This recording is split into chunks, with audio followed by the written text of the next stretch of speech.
Yeah, they did awesome. Oh, the Oklahoma was so mad. She should not have lost. All right, well, I'll call the January 24th meeting of the Riley County Commissioners to order. Please stand and join me in the Pledge of Allegiance.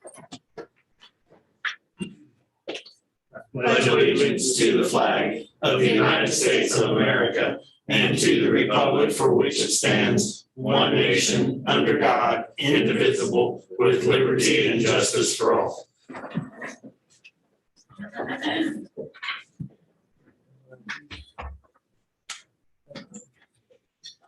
Comments? Julie, did you have some comments? Yeah, I just had a quick update. Can you hear me okay? Yes. Okay. Cases continue to flow in. We had 636 new cases last week for a total of 1,056 active cases. Percent positive last week was 22.89%. As of today, Ascension Via Christi is caring for 16 COVID positive patients, 4 in the ICU, all on vents. The good news is we're expected to peak this week, so I hope that is true. We should start to see a decrease in our caseload, and hopefully soon after that, we'll see our hospital numbers start to dwindle as well. We are still offering free drive-up testing through collaboration with KDHE at the mall parking lot, Monday through Friday, 8 to 5. They're actively searching an alternate location, and we'll hopefully have this verified by this week. We're still offering symptomatic rapid testing here at the health department Monday through Friday. Testing has been in high demand, as you're all aware, and we'll continue to see that throughout the spring. KDHE will be with us until at least through March, but our home tests are becoming more popular, as I'm sure you've seen that. Up until this point, we had no way of recording these home tests, and so therefore KDHE's guidance has been to follow up with another test, regardless of the outcome of the home test. Since that's not really realistic, Renee has worked with KDHE to develop a survey that I sent out internally last week, and this will capture our test results so that we can get them into EpiTracks. So this will be sent out to the public later today, but that is a way to help us and really help our medical community too, as they've been really wanting ways to validate those home tests, or at least be able to accept those home tests. We're still providing COVID and flu vaccinations at the health department by appointment vaccine clinic at the mall this last Friday. It was intended mainly for employees and their families. However, we only had about 26 employees sign up, so we decided to open it up to the public, and we ended up giving over 60 vaccinations that day. Cheyenne, she's our health equity nurse. She'll be in Ogden today at the community center from 3 to 5, providing COVID vaccinations. And on Wednesday, she'll be at the high school here in Manhattan, providing Moderna and Pfizer vaccines from 9:30 to 11. We'll also be administering booster shots for Riley County employees at the chambers this Friday. We have ceased our contact tracing, and now we're only contacting the positive cases for a brief investigation. We do have instructions on our website as far as what to do if you test positive or if you're a close contact. And that's all I had this morning. Any questions? With the, I guess the new system in place for reporting, is that going to hopefully shorten the time to get a positive or negative response back? Okay. Absolutely. Yep. Those home tests are rapid. And so we're hoping that with those home tests, we can at least, obviously there are going to be some times that we'll have to validate with another test, but most of the time, especially if they're close contacts or if they have symptoms, we can go ahead and say, yeah, those are very accurate. The doctors have all said, these are very accurate tests. Let's go ahead and validate them as is, especially if, like I said, if you're a close contact or if you have symptoms, you're more than likely positive. So that will definitely decrease that amount of time, instead of them having to go to the mall and wait for 3 to 5 days to get the results back. We're hoping this will decrease that time so that we can keep them in isolation and keep them away from others. And we'll be keeping track of those numbers, even though we're sending them to KDHE too, correct? Yes. Okay. Yeah, Julie, back to the home testing. What is the plan for getting those numbers and following up on those? Or is there a plan from like the federal government sending them out, and also they have them in pharmacies every place else. So how do we follow up on that to get our numbers? Yeah, so we can't follow up on them if they don't let us know about them. So if they just take the at-home test and they don't let us know the results, there's no way of following up with that. So we're really trying to put the message out there that if you have an at-home test and you test positive, please let your provider know or the school know. Please let somebody know so that we can capture those. And that's why we have that survey out there so that we can get individuals to fill out that survey, or their doctor fill out that survey, or the schools, so they can go ahead and be reported so that we'll know about them, and then we'll follow up if they are a positive case. Okay, so nobody's registering the people, like pharmacies or the government. Nobody's registering the people that get the tests. I don't know that they're registering people, but they're not capturing the test results. No. Okay. I don't, Typical. I don't think there's any way to track that True, accurately. it's I tough, just don't at this point. So our hope is maybe the variant fizzles out a little bit and it gets back into more of a manageable type of scenario. But at the moment, I don't see how you're going to do that. Okay, all right. Thank you, Julie. Thank you. Any public comments?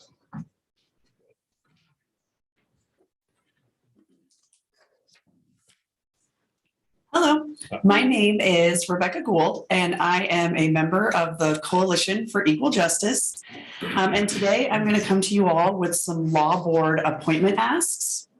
Our objective is to create a fair and highly publicized application process for a board that makes decisions with millions of dollars in tax money for the police department, affecting all residents of Riley County and the city of Manhattan. First, we would like to establish an open, transparent, publicly announced application process, including a position description with preferred qualifications and the ability, but not required, for applicants to upload a resume. For the county application, we're requesting that you all provide a separate downloadable document for law enforcement agency board applications with the additional questions I think we brought previously, and they were approved by the commission. We would also like on the website for you all to include a list of current members with term dates and the next set of term dates, as well as application open and close dates, dates for application review, and a tentative date span for the decision to be made. We would like the application to include key responsibilities on the job description, as well as the time commitment, demonstrated abilities and experiences you're looking for. Some examples would be comfortable making tough decisions, commitment to equal enforcement of the law, etc., as well as preferred qualifications. So maybe previous experience on an advisory board, budgeting knowledge, understanding of Rcpd structure. We noticed that there's a separate way for them to apply through the city and the county. So that may be something, we've brought this to the city as well. If that's something that the city and county can just throw links on your website and it's all one application rather than there being two separate processes, that may be something you all can work with them on as well. And then we'd also like an established method for the citizens of Riley County and the city of Manhattan to provide feedback on candidates.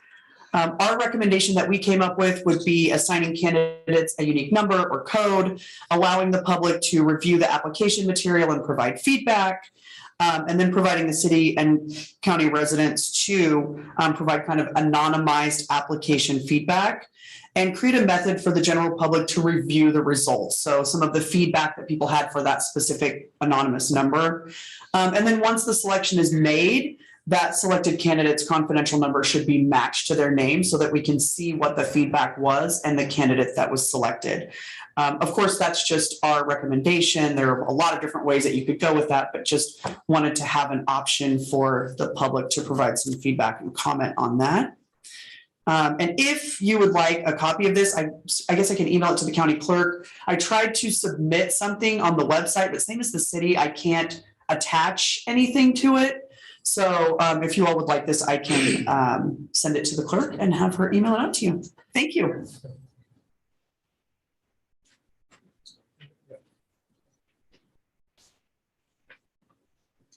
Hi, I'm Megan Hartford. I'm co-chair for Coalition for Equal Justice. And I just wanted to reiterate why CEJ finds the transparency of the law board application process to be of the utmost importance. CEJ's commitment is to eliminating racial disparities in the enforcement of law in Riley County in order to create a more equitable experience for all Riley County residents. We're committed to justice, equity, transparency, and equality. And we're working toward affecting the system of criminal justice in such a way that those causing harm are held accountable to their actions. We recognize that the weight of many of these goals rests on the shoulder of the law board, and thus those applying should recognize and appreciate and be prepared for the full scope of sitting on such an important and powerful board. Likewise, those appointing the members at large should be open and transparent in the process of choosing who will be tasked with shouldering the weight of that position. We also ask that our requests not be dismissed under the claim that the process is already transparent. CEJ has members, highly qualified members, one of whom is a professor at K-State with a doctorate in sociology, specializing in criminology, who never even received so much as a confirmation of their application, let alone a follow-up or interview. And I'm not sure if that was at the county or the city. We also submitted a request for the list of applicants last year, and to my knowledge, we never received that information. We also know that a member at large, and again, I'm not sure if this was at the county level or the city level, that a member at large was appointed simply because he was the one present at the commission meeting, even though it was never made clear to other applicants that this was necessary, and also doesn't really seem like a legitimate reason to appoint someone to one of the most powerful and important boards in Manhattan and Randolph County. We feel that our asks are relatively simple, easily implemented, and necessary ways to ensure that the process is more fully transparent. And we do appreciate the time and the consideration that you already put into creating those questions, the supplemental questions to add to the law board application. I believe that was last April. And that we appreciated all the questions. They were really strong questions that we thought would be a good addition to the application. And we feel that it's now time to add those questions to the application. As far as we could tell, they haven't been added yet. It's still just the standard kind of overall advisory board application. To add that to improve the application process and to make the entire procedure more transparent. So, thank you. Thank you.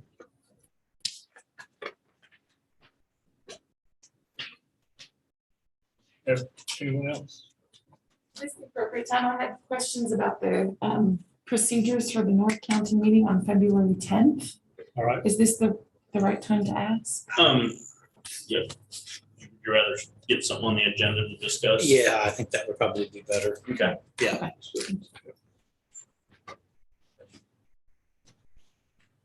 Other public comments?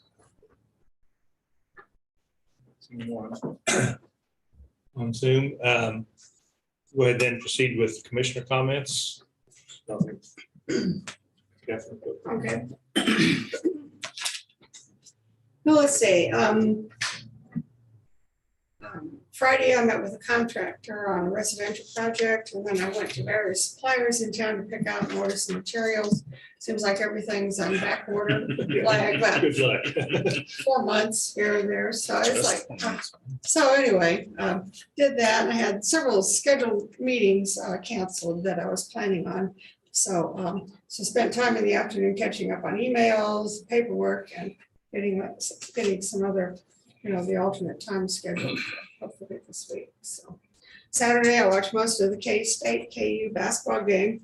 I thought it was a win, and then kind of left, and that didn't work. But anyway, and then various other football games of the weekend, including the Chiefs last night. So that was amazing how they pulled that out. Let's say yesterday I went to church, and then I went to Strong City for lunch at the Ad Astra restaurant, which is a great restaurant if you've never been there. I've heard of it, haven't been there, but I've heard of it. That's really good. It's a long drive, but worked on the meeting for today. So that's it. Me, Thursday afternoon post meeting, I did take some time to get on YouTube and watch the hearing on the HCR 5022. Just wanted to point out that the legislature does have a channel on YouTube now. You can subscribe to that. They're doing it through WebEx, so you can watch basically all the committee hearings, all the floor activity and stuff now for the first time, which I think is a good thing. This, of course, was in the Kansas House, the Federal and State Affairs Committee.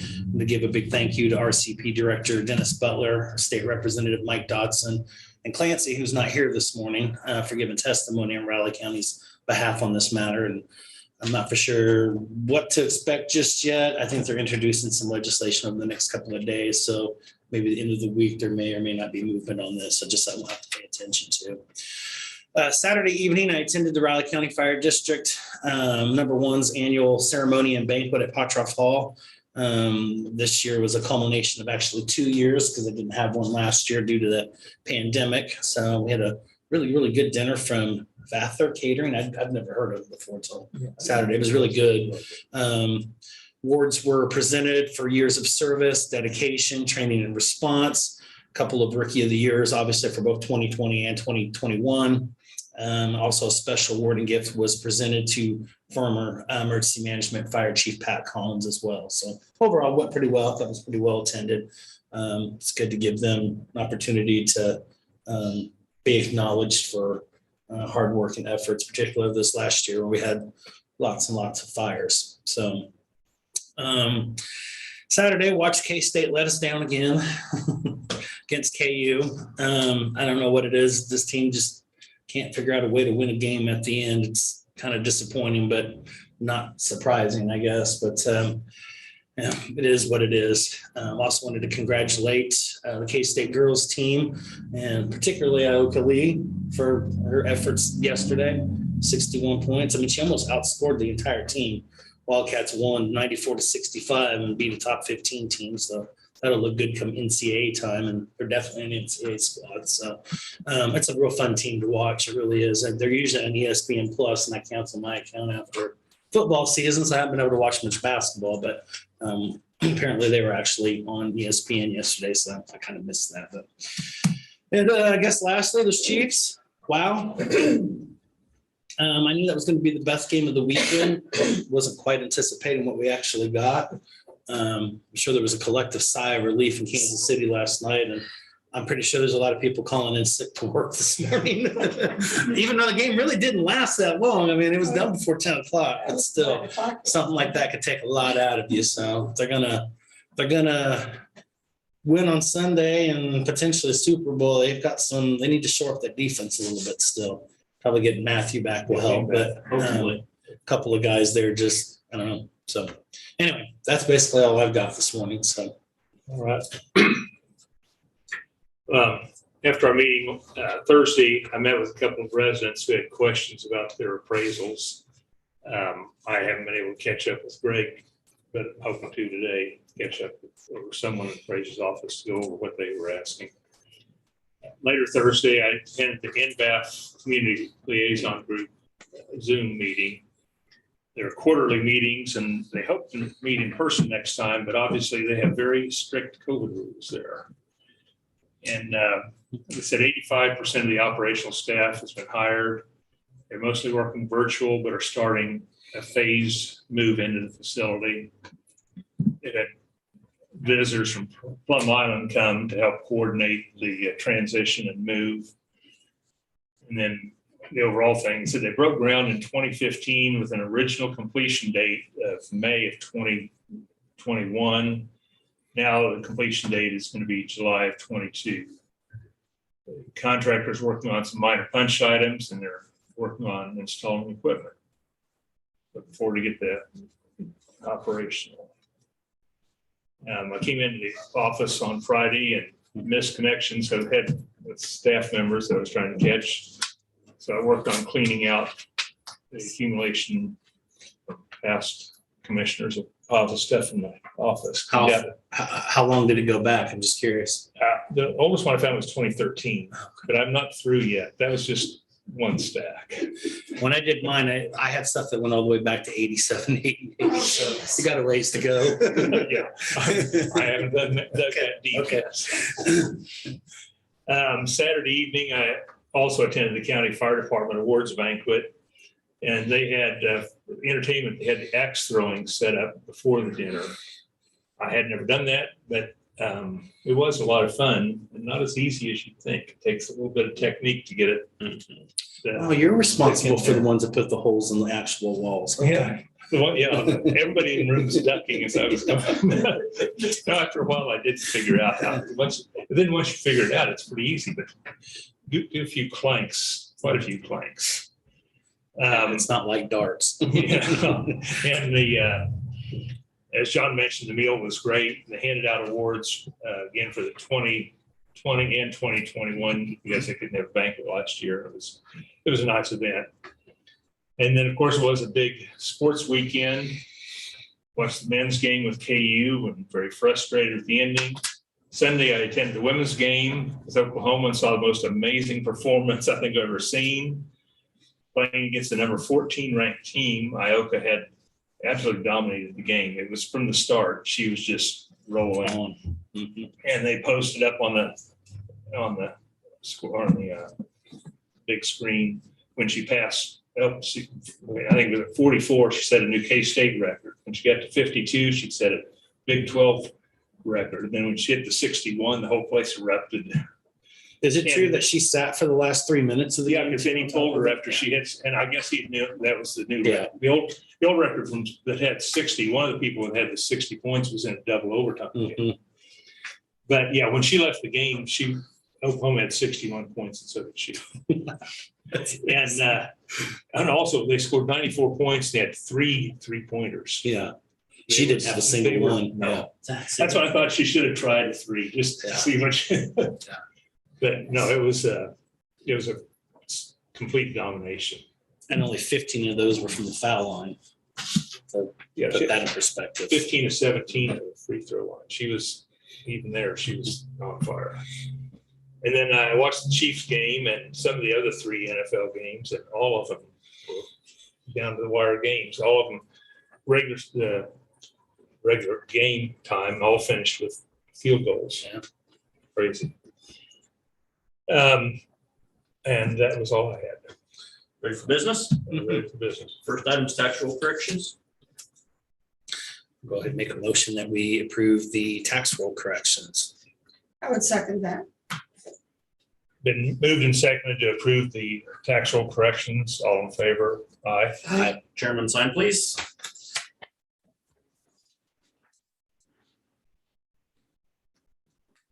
Did you get both of them?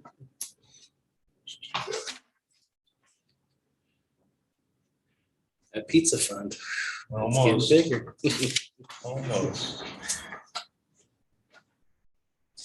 Next, I have Raleigh County Personnel Action Forms for Teresa Garcia, new hire, Clinic Coordinator, Health Department. Maria Garcia Vasquero for promotion as bilingual navigator in the Health Department. Jenny Thompson, new hire as medical clerk in the Health Department. All 3 sign, please. I'm happy to see these. Yeah, for sure. Don't jinx it.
Next, I need a motion to approve the shared leave donation forms.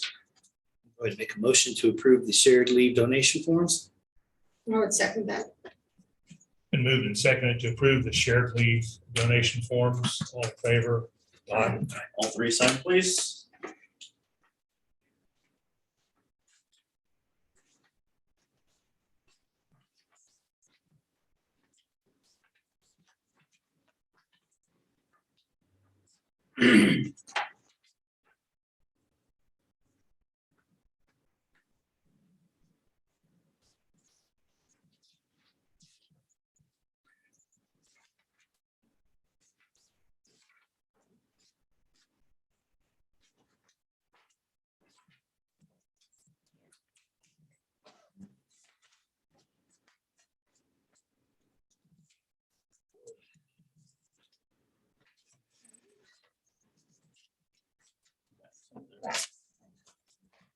Those are the ones that are on the back.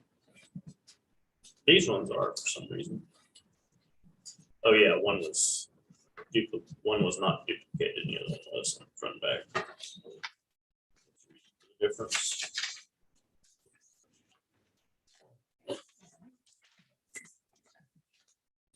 Chest force on this one.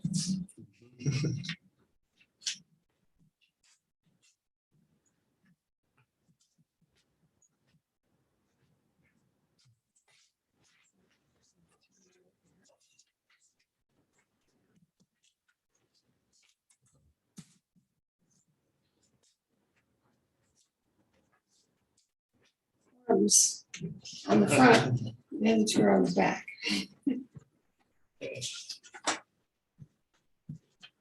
I'm just gonna look for everybody's signatures and Follow. suit.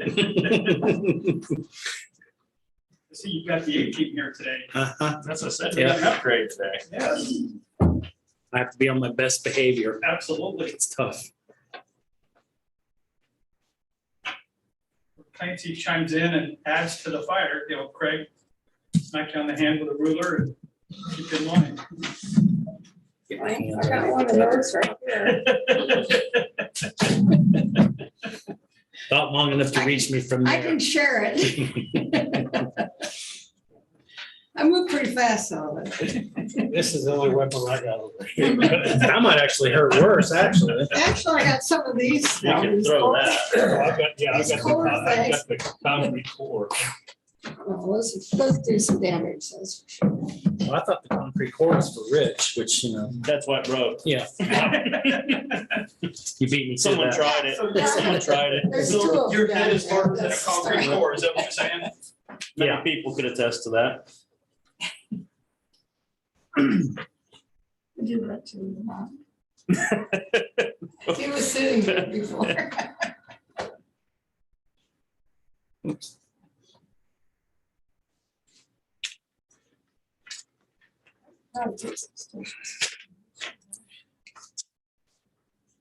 I don't know how to put all that back together, so that's not gonna be my deal. No problem. Don't matter, just figure it out, paper clip, and they'll be fine. Okay. We're ready for review of the minutes. I didn't have anything, no changes from me. I didn't either. Get a motion? Take a motion to approve. Okay, I make a motion to approve the minutes dated January 20th, 22. I will second that motion. Been moved and seconded to approve the minutes of the January 20th meeting. All in favor? Aye. How the tentative agendas look, commissioners? Good so far. Any items for next week's press conference? Nothing here. Okay, next we have Mr. Adams. That's right on cue.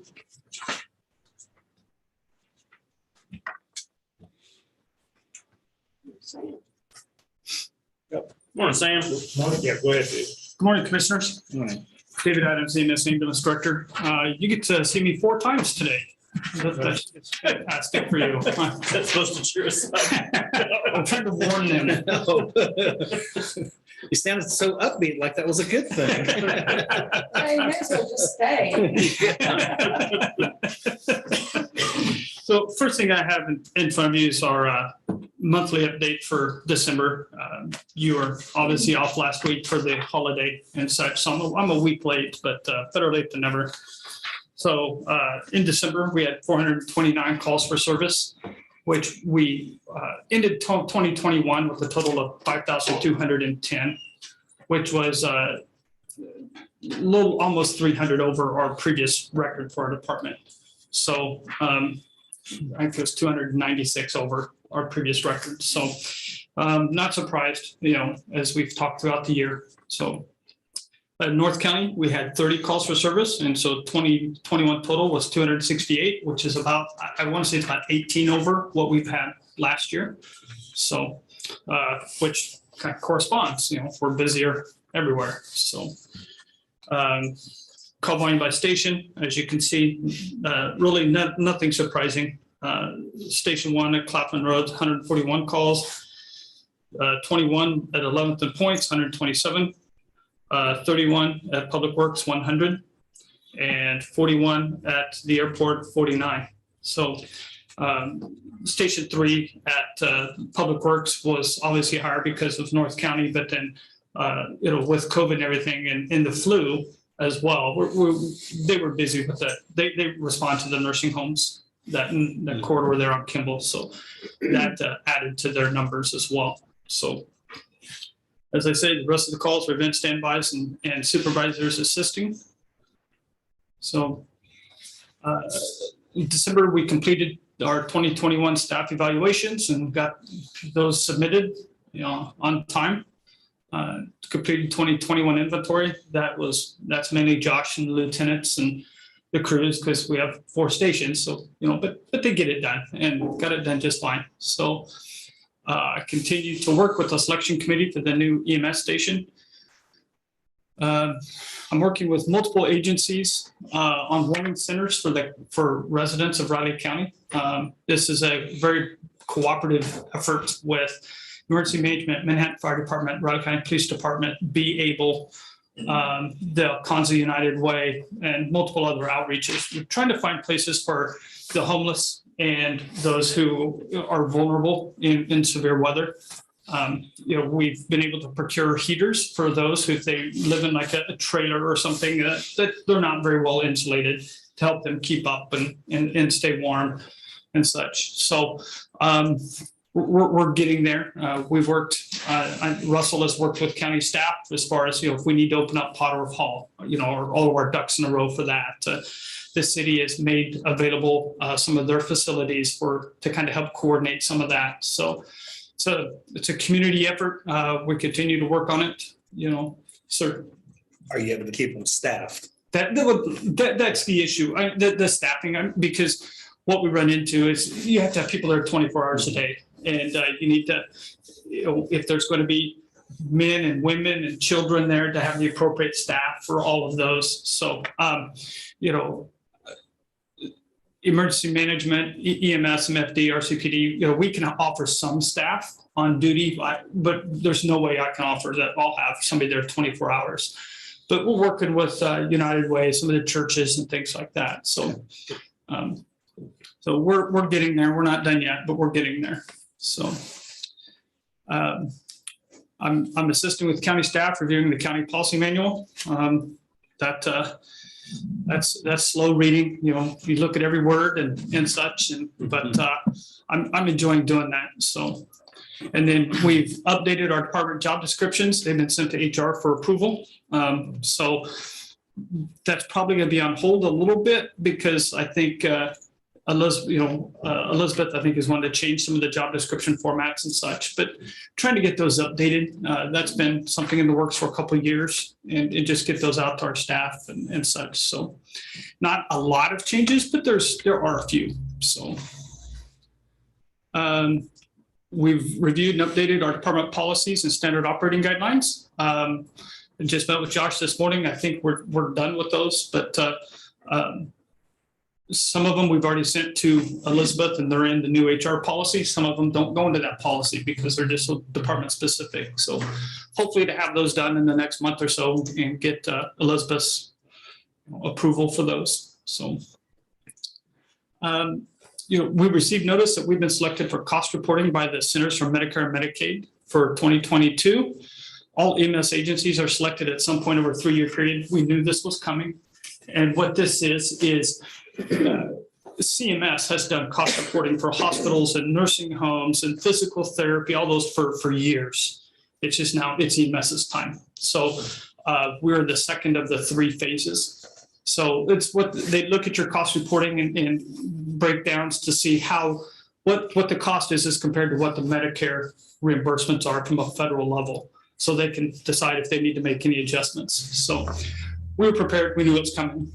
We have a meeting with Tammy here, I think in February, to just kind of go over it with her. But Josh has got all of his ducks in a row. And I really don't think there's much of anything we're going to have to do different other than we have the information. We just need to move it over into a form that CMS uses.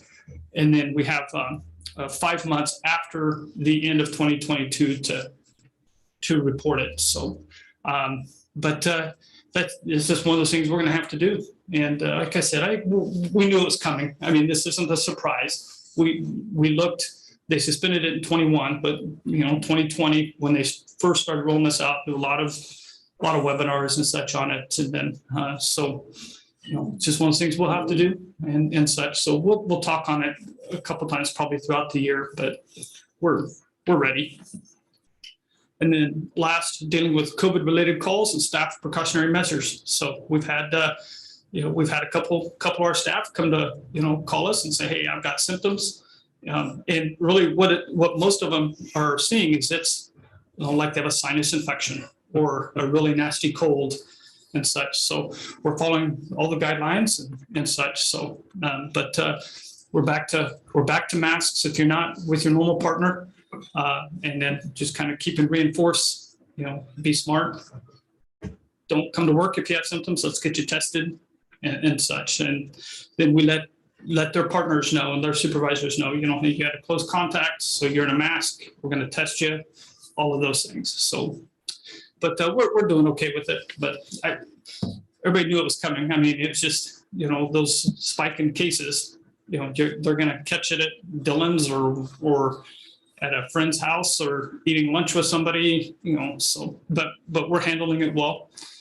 So keep everything is staffed and running like we normally would.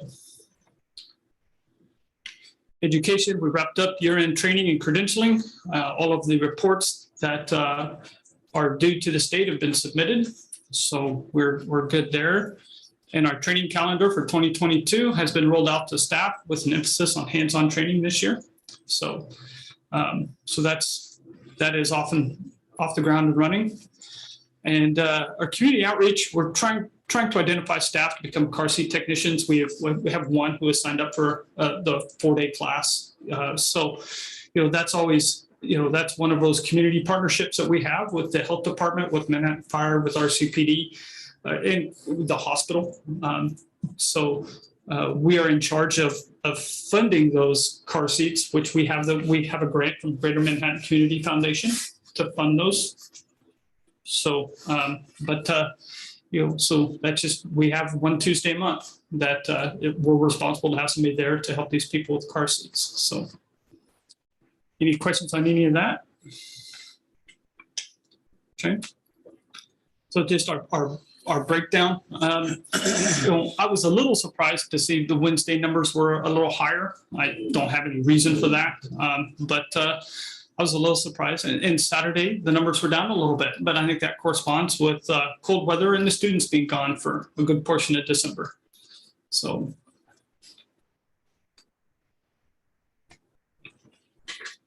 And then breakdown by hour as well. And the corresponding numbers we saw is, after from about 9 o'clock on, our numbers dropped off from what they typically are. So, but and then you can tell when the bars close, 1 o'clock to 1:59. We have a little jump. So that's just the way it is. And then, as I said, the breakdown of the calls. So.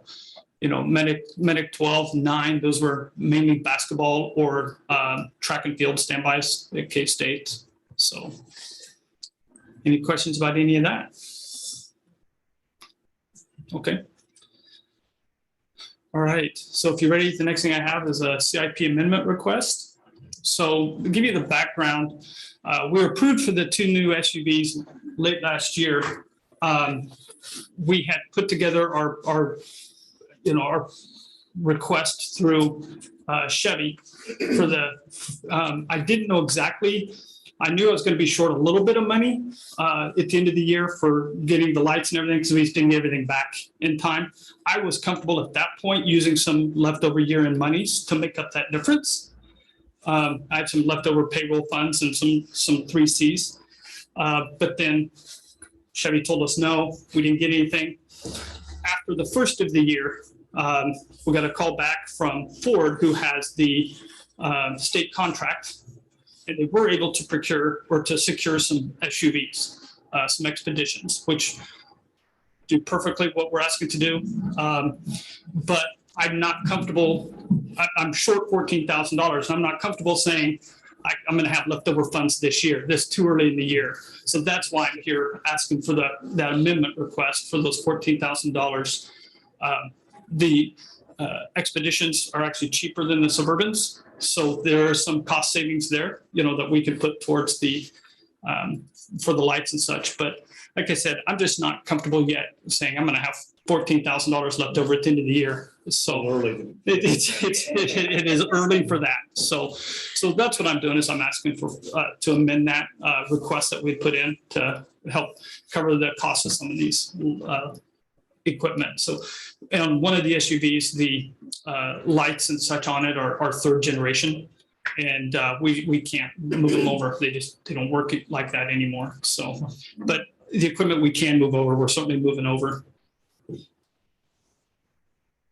That's 14 for both. Yes. Okay. Yep. 14 total. Let's see, I would make a motion to approve using CIP funds so the equipment can be ordered. I'll go ahead and second that motion. And move seconded to approve CIP funds for the equipment for the SUVs. All those in favor? Aye. All right. Thank you. Thanks, David. Next question is morning. Good morning. Yeah, we got a couple minutes. Okay. Here, so.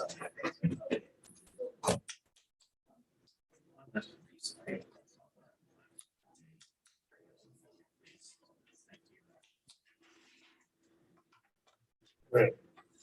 I watched the end of the Tampa Bay Rams game and thought it was pretty amazing that the Rams scored that field goal with 42 seconds.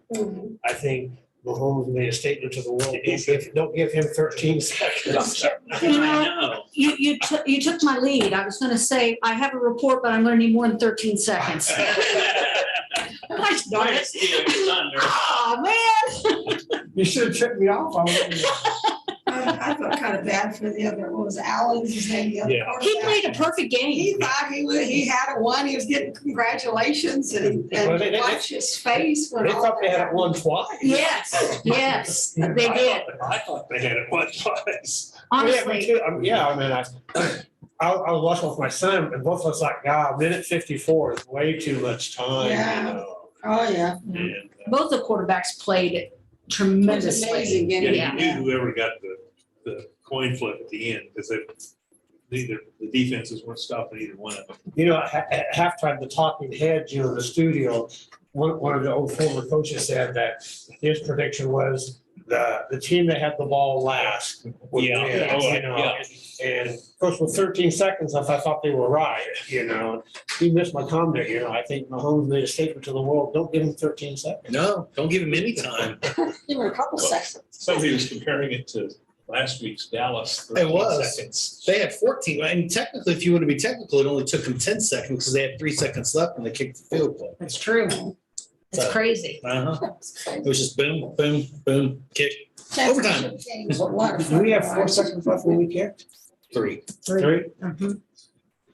That was an amazing game. It was amazing games all Oh, yeah. weekend. It was a slugfest. I know my teams were playing.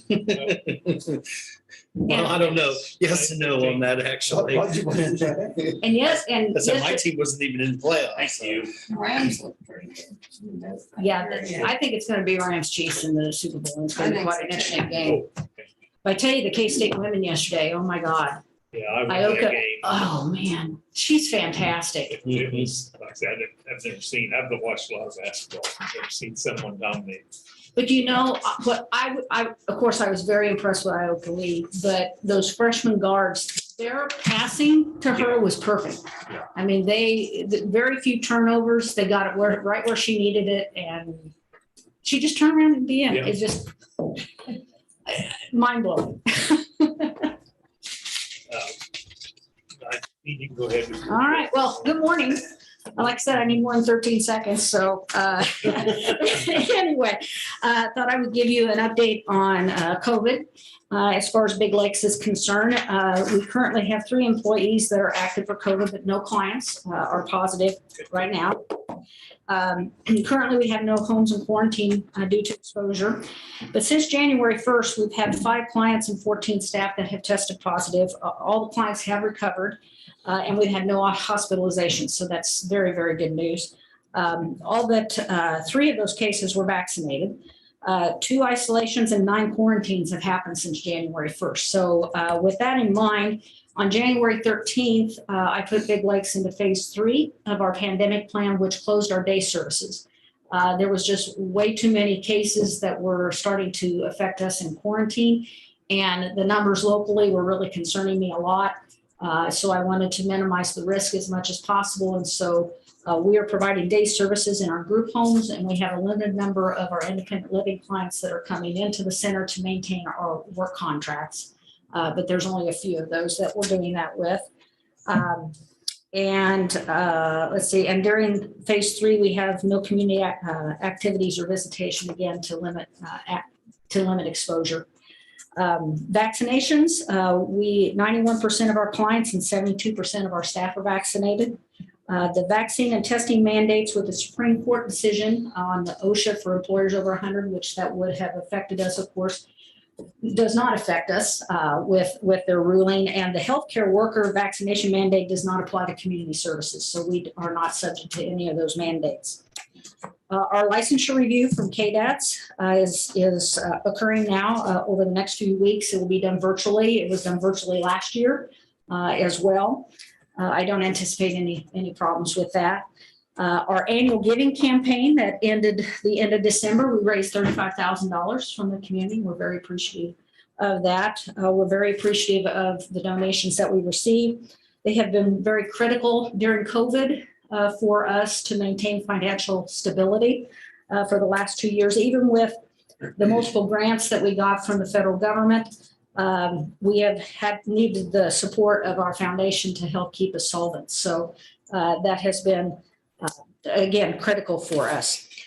Federally, continue to be a lot frustrated with the American Rescue Plan that was passed the end of March of last year. There were funds that were allocated towards home and community services like what Big Lakes provides, a 10% temporary increase over an 18-month period. And the state started getting the money in April. And they submitted a plan to the federal government on how it's going to be spent. The plan is for that to go towards recruitment and retention of staff. As you know, staffing is a huge problem for us. We're still waiting on the money. And, you know, the state says that they're waiting for the federal government to approve. The federal government says they give them provisional approval. Nobody knows what that means. And so that continues to be a big frustration for us as we continue to struggle with getting and keeping staff. Now, whether these bonuses would make a huge difference, honestly, I don't know. I think all businesses are struggling with employment right now, with employment of staff. So, you know, at this point in time, anything that can help, we would take. But as far as it making a significant impact, I just don't know until we get it. So, state news, of course, state legislature is in session. There were no increases for rates or for funding for waiting lists in the governor's budget this year. I never hold my breath. The last time we had any kind of increase from a governor's budget was Graves administration. So that tells you how long ago that was. Any increases we've gotten has always been through the legislature. So we always fight that battle that way. The House Appropriations Committee last Wednesday did hold a hearing regarding the workforce crisis for IDD services. So the issue is in front of them. They also had last fall, they had a special commission that I provided testimony for regarding this issue. It was about both waiting list and capacity to serve, which of course capacity is directly driven by having employees. And so they're aware of the issue. Hopefully we can get some headway on addressing both those issues because they're huge. Again, the waiting list, over 4,000 in the state that are waiting, and almost 10 years is how long they wait for services. Other than that, that's all I have for you today, but I'm happy to answer any questions that you might have.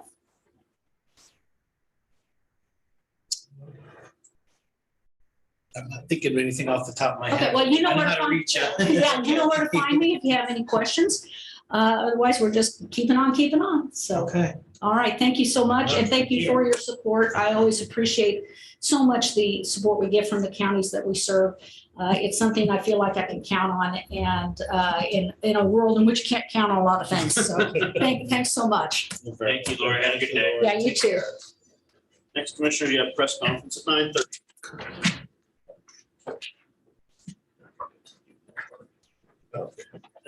Okay. Alan's usually about 3 to 5 minutes. Yeah, he does that yearly, usually in January.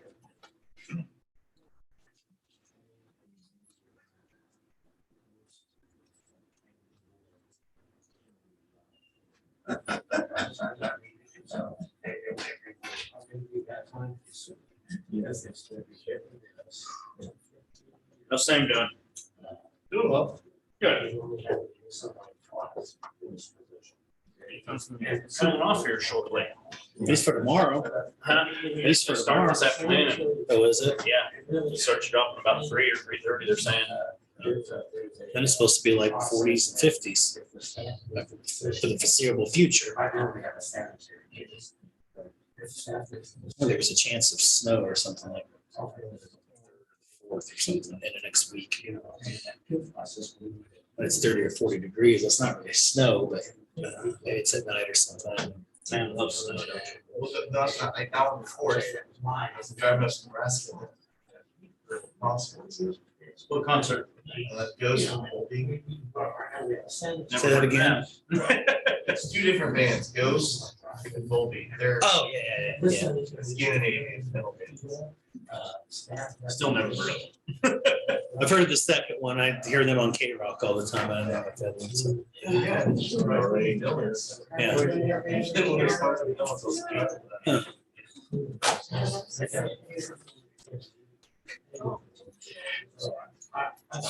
Man, you guys really just don't like each other, huh? They finally realized it took 2 of them to chaperone Bob over. Yeah. Only 2. Take the chains and the cuffs off at the door. The white suit.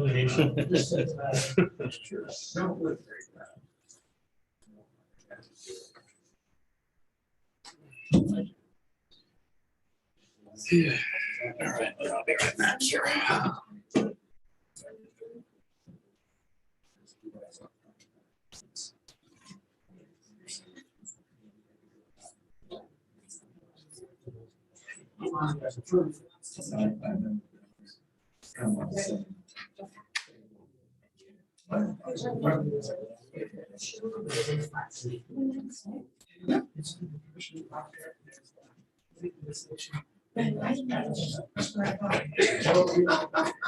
They should.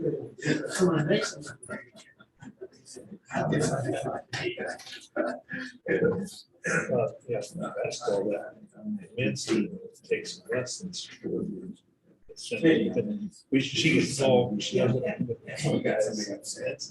You know, She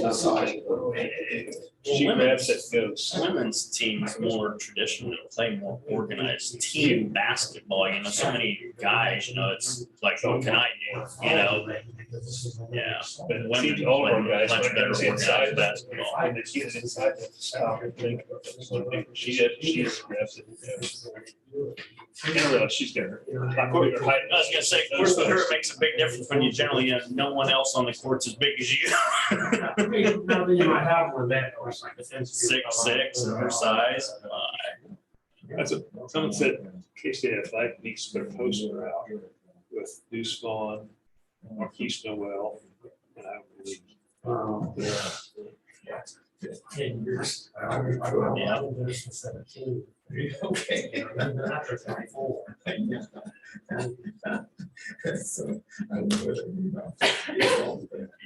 Of course, that's, like I say,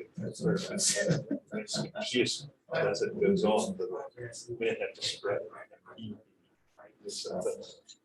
Yeah, I listened to that game, listened to the whole thing, and they got so far ahead, and that's like I kept saying, I said, well, you're still gonna play a second half, Yeah. And I still thought they were gonna win it.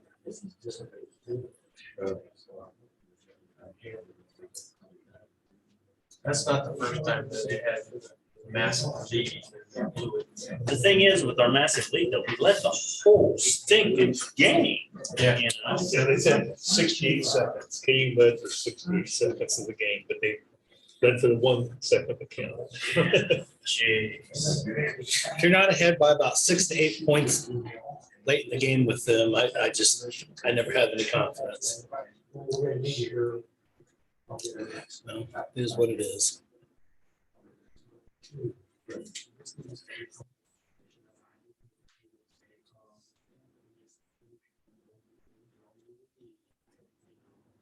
I'm surprised the Titans lost to this. It's amazing. They had 9 sacks in that game. Still lost. Cincinnati's going to be a fun team to watch here for a few years. They'll probably draft a couple offensive linemen, Joe Burrows, and might need a little speed on the outside of the defense to put a couple of those things together. They're going to be good, really good. That Josh Allen's gonna be effective at his size. Yeah. That's what we do at the. I mean, he is, but we're gonna continue to grow. He already is that. Well, he can throw the ball. I mean, dead center on the line, 70 yards. Well, that one low one he threw was on the line and it traveled quite a ways, and it wasn't up here, it was down here. It's like it was just a hole. It didn't have any arch to it at all. I kind of liken him to Colin Klein, except with an arm. He can actually, throw it and toss it around. Well, he's got that physical mentality of like, team on my back, no matter how bad I can do that. His coaches may say go down, but he don't. No. You got a linebacker's type of body. Well, he took out one of our guys that tuned him head on. Didn't see that. Morning. Morning, Alan. How you doing? It's mid-January. It is.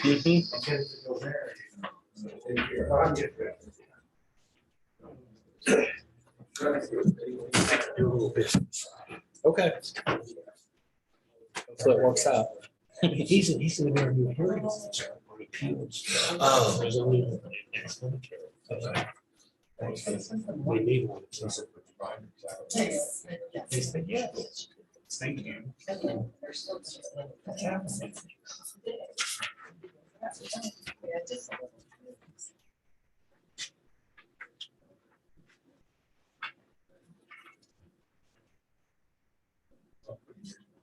Yeah. Planning shows? One book in March. Okay. We're playing in Coca-Cola now, they're closing. I heard. Is that like the closing show? We're actually playing. Oh, okay. So that's an opening show, because aren't they like remodeling everything? Are they already, they haven't opened yet, have they? Yeah. Oh, they have. Who's that? Kites. They did a whole, the whole remodel of the whole place. Oh, really? Yeah, all 3 sections. They did a new menu and everything. Yeah. Friday's supposed to be a Your Irish. model's more so. Where's the steakhouse? Trying to compete with O'Malley's, I guess. It's 9:30.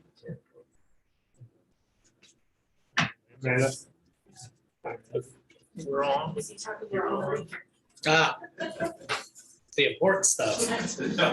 Pretty minor. Yeah. You have something to say? Sure. Well, this morning we are here to honor and appreciate Dr. Tom Tall, who served on the Riley County Planning Board and Board of Zoning Appeals for 20 years. And we were very, very happy and appreciative of his service. We have Bob and Lisa here. I don't know if either of you want to say a few words. You're welcome to, you don't have to. Just want to make sure, give everybody an opportunity. It's better if Lisa said. Tom, it's been a real pleasure working with you. I've worked with him for 13 years and you ran the board meetings very well. We had to go through one board meeting that lasted till midnight. And that was a lot of fun. But anyways, we've enjoyed our time with you and we're going to miss you. Thank you very much. Lisa. Thank you. Thanks. Thank you. Thank you. It's gonna do it.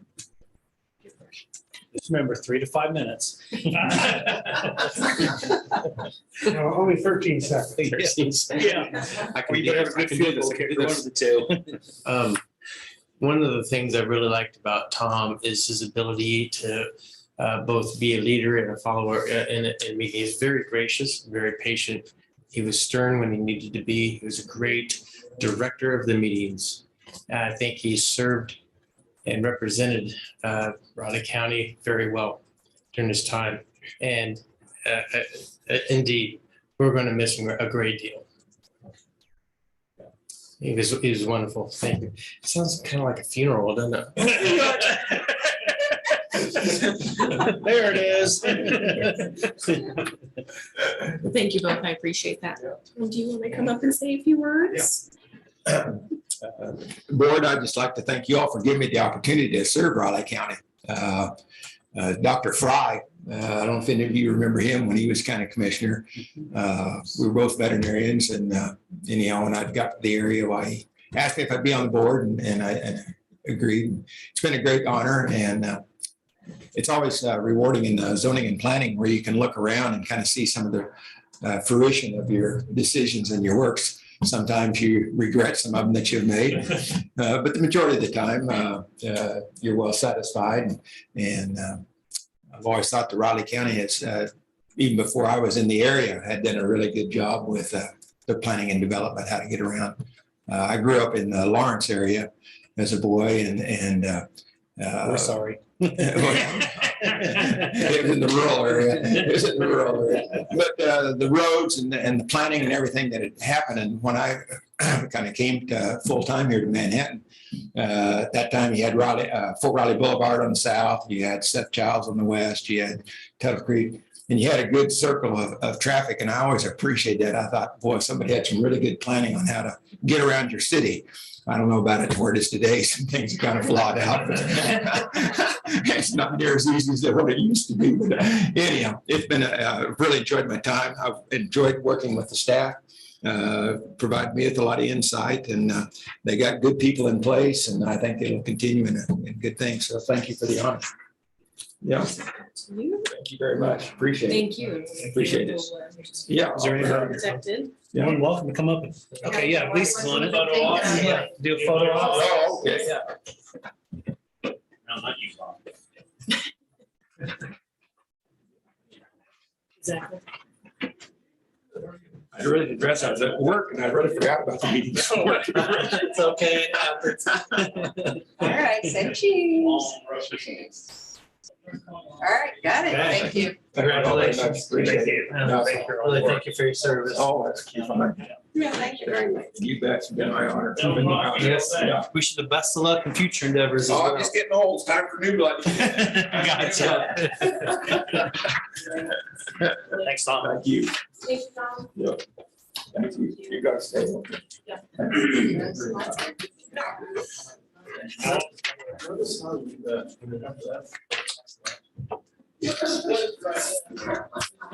morning. Good morning. I'm Alan Todd. I'm with the Riley County Appraiser's Office. I'm the appraiser analyst, and I'm providing an update on the residential market in Riley County. I'd like to start off with an illustration that's intended to represent some of the forces going on in our market. Imagine, if you will, I'm a coat maker, and I make really great coats. And I normally have 1, 2, 3 buyers for my very fine coats. One day I realized that if I only make 2 coats for my 3 buyers, they're going to pay more for those 2 coats because they don't want to be left out because they really like my fine coats. So let's say next, so I'm going to wonder, what can I sell those 2 coats for? How much more? Because there's competition. But then there's some kind of unheard of supply chain interruption, and I can only get material to make 1 coat. And I'm now thinking, wow, what can I get for my 1 coat to my 3 buyers here? But as I go to market, I find out that there's a 4th buyer in the market who wants one of my fine coats. So You're out of luck. I wonder what I'm going to sell my 1 coat for. I will link this to our market in case my story isn't resonating with what I am about to talk about. I need to say the stats that I provide are for Riley County only and not the broader real estate market, including Potawatomi and Geary counties. Most people are aware that homes are selling and selling quickly when made ready for the market. What they may not know is that the number of sales is the 2nd highest in 25 years. When we look at SVQs, that's a sales validation questionnaire that is filed on every sale. It's the 2nd highest to 2006. We had 1,784 filed. In 2006, we had 2,002 filed. We have seen higher sale numbers in recent years, but the sale prices did not show a large increase from one year to the next until recently. The other lesser known fact is how few homes are available. The number of homes available to purchase, or the inventory, is very low. Since 2010, when we start the year generally in Riley County, we start the year generally over 200 sales on the market, 200 homes for sale on the market. Sometimes in the mid 200, sometimes it's low. Well, it was one year I think we were below 200. A year ago, right now, the homes were in the 130s in the month of January. This morning, it's 58 homes available to sell on the MLS. So our inventory is very, very low.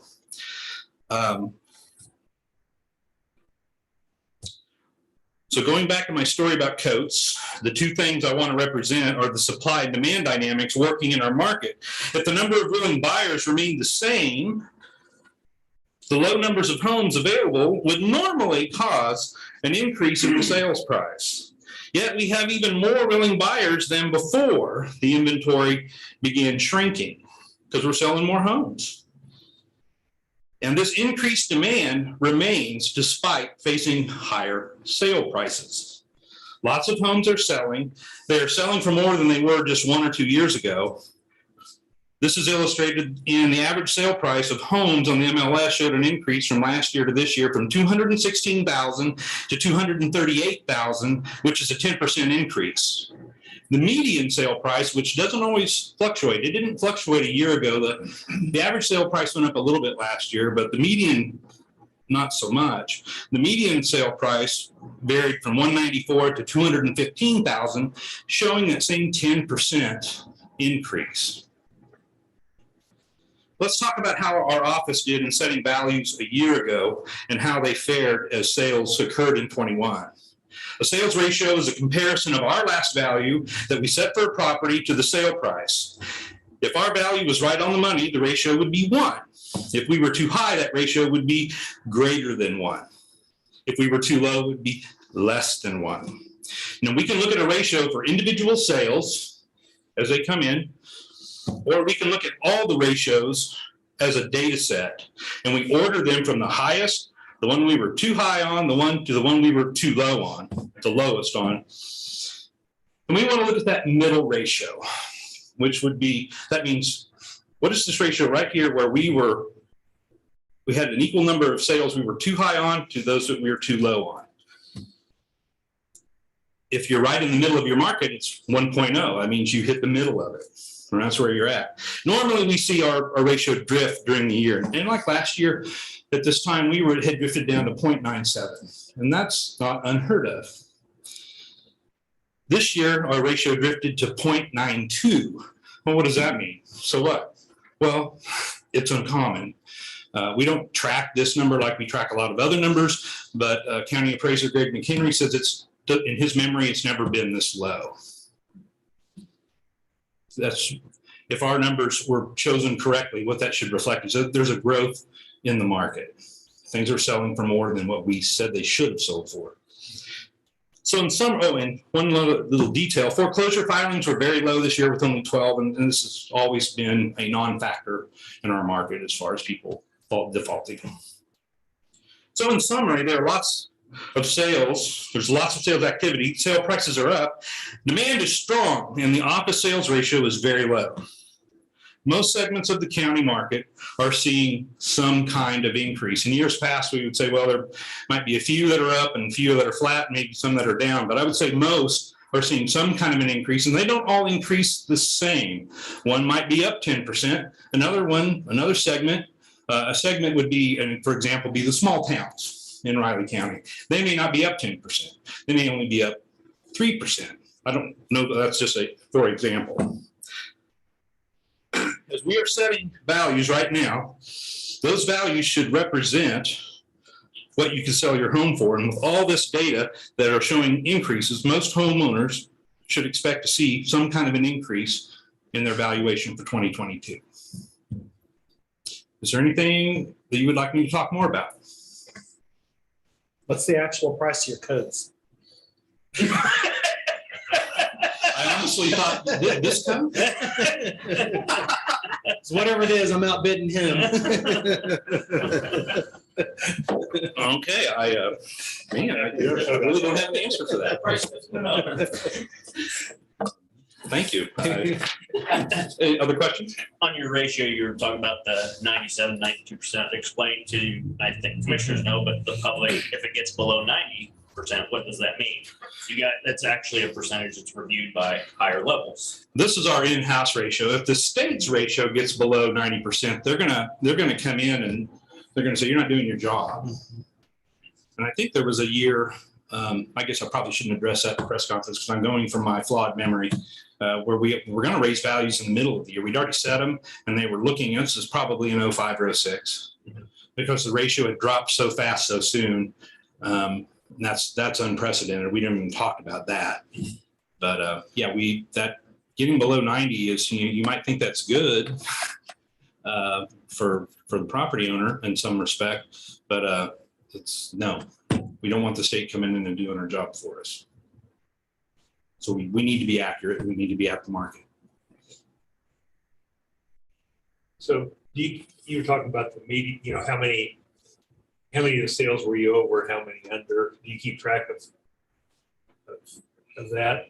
Of what percentage were over and what percentage were under for the year? I think I understand your question. You're saying if it sold exactly what it was appraised at, that'd be one, but that would be on an individual sale basis. On the individual sales, that how many were selling over what their original price were, and how many were selling under. There'd be some fraction of 1,700. Yeah. Because we had 1,700 documents, but that includes, that's just one measure, and a lot of times it's not worth it to get down into the weeds. Those 1,700 documents include everything in the market. Not just homes, but since it's always the same every year, we're going to assume. I will say this, that on the MLS numbers that I keep track of, they represent this high, that my numbers only go back to 08 for MLS. I track that personally. So I truly believe the sale numbers are high. Our ratio, I can get that information. But it's not that, I just didn't know that was something you keep track of. Well, it's something we can measure quite easily. Yeah, I'm assuming a lot was over this year, obviously. Well, with 1,700 sales, we had more sales to do our modeling with for our comp sheets. had a lot of sales. We have a lot of indicators that the markets are up, and people are gonna want to know, how come my value went up as much as it did? And we'll show them, well, these are the sales. And that's honestly probably another press conference we need to have at some point to discuss that.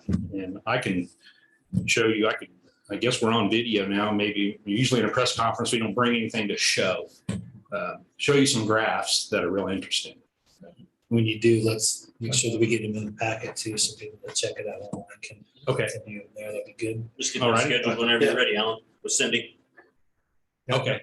I know that's what my wife this weekend we were driving through and she said, oh, I had just seen that house listed. It's got a sold sign on it all, but you know. Well, the ones that I've seen that are on it, I drive by one on the way to work every day. And it's been on the market for a while. It's pending now, but I looked it up and it took 60 days to get a contract on it.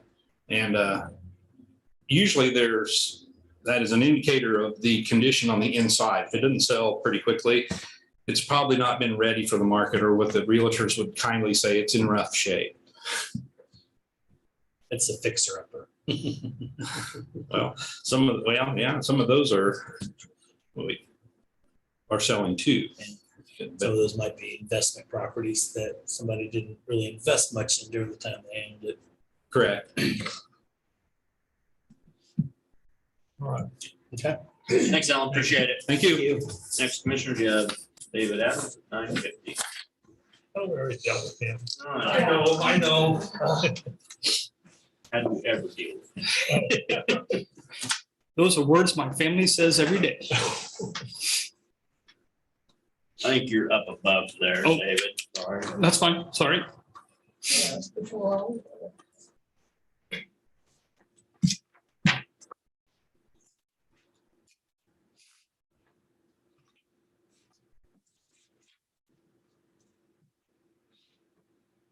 Oh, I see. I'm trying to figure out what was I reading? All your job descriptions, Yep,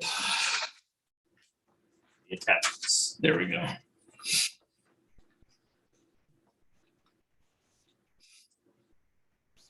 A little different when you go backwards, isn't it? It is. Story of my life. I was on the elliptical at the gym on Sunday and I decided I'd go backwards and about hurt myself. I think Tammy had already left. She was there earlier when I was at the gym. Man, I'm glad nobody saw that because I about got hurt. I tried to do that on the assault bike one time and I was told you can't do that. It's kind of like Ferris Bueller's Day Off and they're trying to reverse the mileage on the VR. It just doesn't work that way. After you woke up, you'd have seen one of the staff members that you knew. Yeah, absolutely. Hi. I'll never live this down. Oh, good grief. But I did kind of look around and see who was watching me. I was like, Tried that before. note to self, don't do that. Not as young as we used to be, are we? We're not near as coordinated. Wouldn't even consider it really until now, might try it now. Well, they say you're supposed to do it, because you're working your different muscles and I felt it, it was because I use the elliptical all the time, but I felt it in my quads going backwards, but yeah, it was funny. Lunges and kettlebell squats, those just tear me up. Mm-hmm. Oh.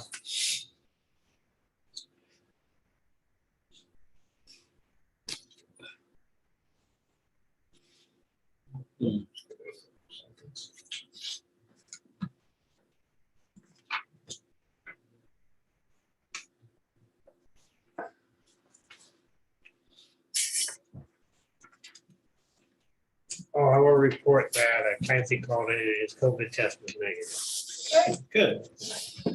So He thought he'd maybe try to make it back into work and Jill and I both said, stay home and rest. I mean, Don't spread discussion. well, that's another part too. Yeah, just stay home and rest.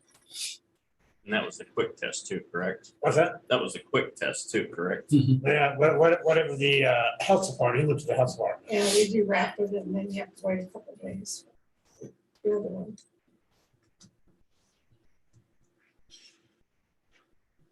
Okay. How you doing? Morning. Good.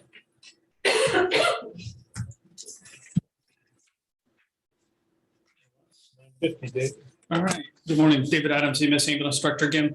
What I have in front of you is I just have a request to fill some open PRN positions for the ambulance service. These were created when we filled a couple openings late last year, and then we've had a couple resignations. We're not advertising for these positions, but we are constantly getting people who are inquiring. So we have 5 or 6 people that are wanting to come in and test. So we're requesting to open up these PRN positions so that we can fill them.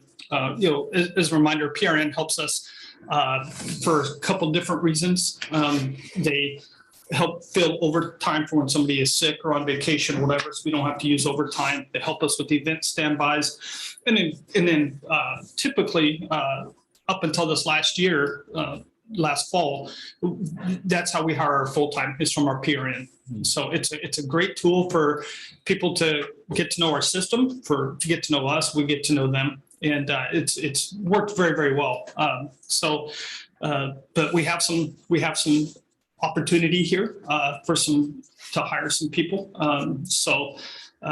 That's what I'm asking for, is just so we've asked for EMT, AEMT, and paramedic. And we typically do that just because we don't know what's out there, so what we can fill. Typically, if we have paramedics who we can fill, then that's what we're after. Because EMTs are easier, quite frankly, they're easier to find than paramedics are. So, and then once we'll look at these 3, and then we'll probably open it up and see what else is out there as well. So.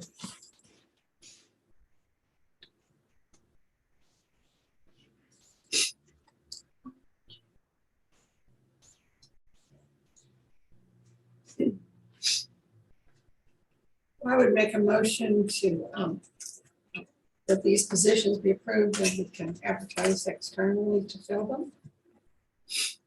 Second. And moved and seconded to advertise for the vacant PR positions. All those in favor? Aye. Aye. All 3 sign, please. All right. Thank you very much. And I'm back with John at 11:25. Good.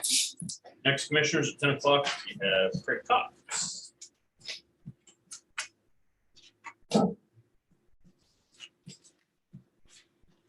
At what time? 10. Yes, that's fine, yeah.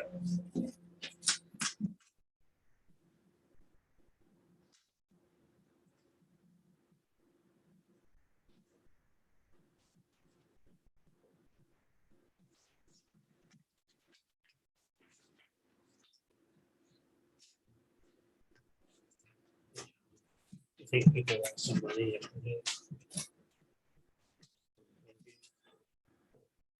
The point spreads were really pretty tight. I mean, even the Chiefs game was at 1.5. And Vegas usually gives the home team 3. So the only one that was probably really spread out was Green Bay, San Francisco game. That was at 7. At least it started at 7. I mean, So yeah, probably. the Tennessee game was an upset. It's hard to, if you're betting like parlays and stuff in the NFL, it's really tough because it's not like college where, you just have a total upset or, it's usually pretty consistent, but not this weekend, I guess. What's the spread with the Bengals? Have you seen yet? I haven't seen it yet. And so they usually give the home team about a 3-point cushion typically, but Really wish it was the later game. Has the time been set yet? it's 3 2. or 2 o'clock. 2 o'clock. The Central. 2 o'clock game? Yeah, the last couple of years, AFC has been the evening game. I wish it was. It fits my schedule better on weekends. So cheering for Green Bay. Yeah, a lot of times I cheer for the older quarterbacks. Yeah. If Super Bowl was in Green Bay in the city, you do it at 1 State Farm. Exactly. Well, State Farm's got to technically win anyway because they're just going to go to the Patrick Price officially. Solve that. Feels so bad for new Jake from State Farm.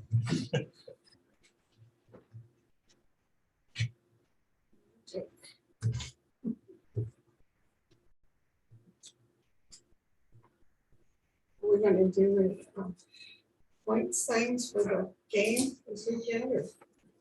Why does it matter? You're gonna win anyway. Now look, at the end of the year, she said she didn't even want to participate. You Turkey's gonna try me again. She's going to put money on it now, right? No, we can't wait. Never bet money on football, that's for sure. You never know. I'm like addicted to it now. That's how it starts. Probably that You got me started. bookie at home. And by the time we get to fall, she's gonna be over the corner there sweating with a stat sheet in her hand. Hold on, the line's changing. Yeah. I know it's going to. I'm not gonna make my final bet till it does. No, Created an animal. I just kind of pulled numbers out somewhere. Well, instead of football, pull some monies out for the lottery and we'll bet some numbers and I'll split it with you. I don't know if anybody's won that prize yet or not, have they? Yeah, the big one. Yeah. Yeah, it was a couple of weeks. No, That's this was another their big one. I know there's. It has to get over up across $500 million before it gets tantalizing to me. David Lewis had a story where a gal up in Minnesota. I heard that. Was going through her spam trying to find a lost email from a friend and came across a notice in spam saying she'd won the Minnesota lottery. And so, you know, she'd done her stuff online, so she went online, by gosh, she had won it. Actually, she didn't click on it. She called them. Yeah, yeah. Because she was afraid it was something. So she actually won 100 some odd thousand. That wasn't the famous Nigerian prince email. I've got one of those few times. I dreamed some numbers one time for Powerball. I should have done it. I didn't go out and buy the numbers and that won. I said, uh-oh, there's something going on here. You have to buy tickets before. Yeah. Before it works. First step. Yeah, that's pretty much step one, yeah. Every once in a while, when it gets really big, like at last time, just a couple weeks, it was really big. The office goes around and see if there's anyone wants to collect. So we generally do it as an office. Say, heck yeah, I'm not gonna be the last one here. I'm in on that. I said, I worked in Leavenworth, they did when it got big a couple times, they told them all together. And they told the boss, this better hope one of these winners doesn't come out, this will be empty. Yeah, exactly.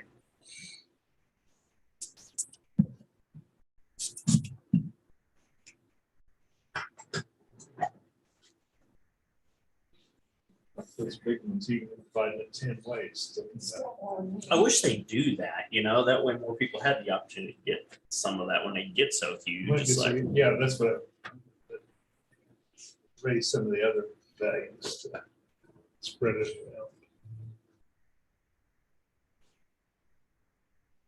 divided by 10, there'd be 10 winners or something. You know? It's always somebody who's like 72 and retired and soccer mom who's not in debt, or, you know, every college student that owes just about that much and, you know, student loan.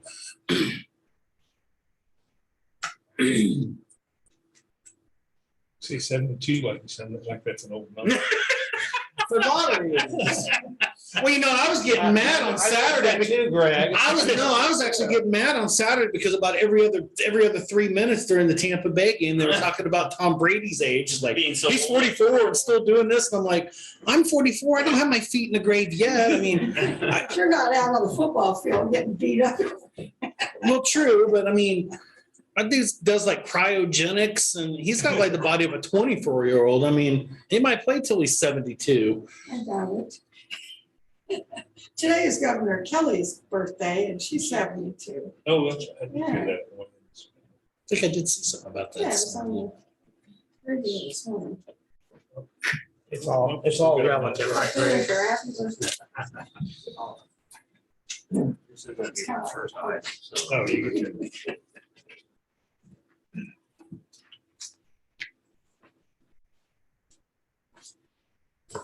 Good morning, commissioners. Morning. The first item is a matter that myself and planning development staff, Amanda and Perry, we need to give you some information on using the executive session exception of potential litigation. I move the county commission, including Chairman McKinley. Hold on a second. that's not actually on the agenda, so we need to make a Make a motion to add it. Yeah. Oh, yeah. So I'll go ahead and make a motion that we add an executive session to, I guess, Craig Cox, administrative work session time. I would second that. Been moved. Go ahead. Chairman Ford? Oh, okay. It's been moved and seconded to add an executive session to Craig Cox's time. All those in favor? Aye. Okay, now, I move the county commission, including Chairman McKinley, Commissioner Koki, Commissioner Ford, and Commissioner Ford recess into executive session for the purpose of consultation with Craig Cox, Deputy County Counsel or Attorney for the Commission on potential litigation, a matter which is deemed privileged in the attorney-client relationship and exception to the Kansas Open Meetings Act. The open meeting to resume in the county commission chamber at 10:20. Yes. 10:20. Amanda Webb, Planning and Development Director, and Perry Piper, Environmental Health Specialist, will be present at some point in the session to provide factual information. I'll second. And move and second to go into executive session. All in favor? Aye. Do we need to have someone take us? Yeah, we need them. Fine.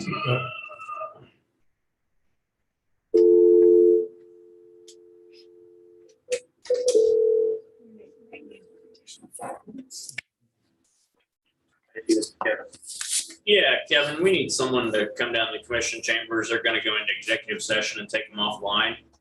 Okay, thank you. Yep. Bye. Better run. I was gonna say, I could mute and stop the video, but actually, yeah. You got it under control, John? If I knew where they had the Sign. sign set up there, I could screenshot Yeah, it. I that's don't true, know. the one thing. Yeah. It's about 10 points. We'll be okay.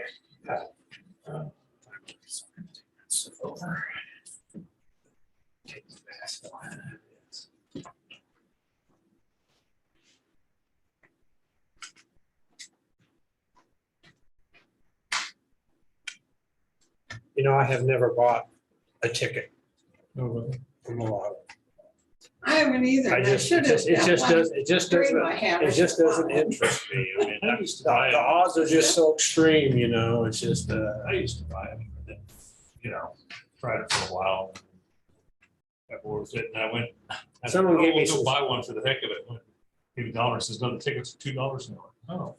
So I've been that way for years. Like, I guess it's didn't been a know, while. I didn't know that either. Yeah. Someone gave me a bunch of scratch off tickets for my birthday one time, and yeah, that's all I've ever done, you know. I just figured it was a voluntary tax and I didn't That's want to what, do yeah. that. Yes. My dad's been playing the same numbers for decades. It's the first horrible kids and things like that. I figure once you start actually playing numbers, you can't ever stop.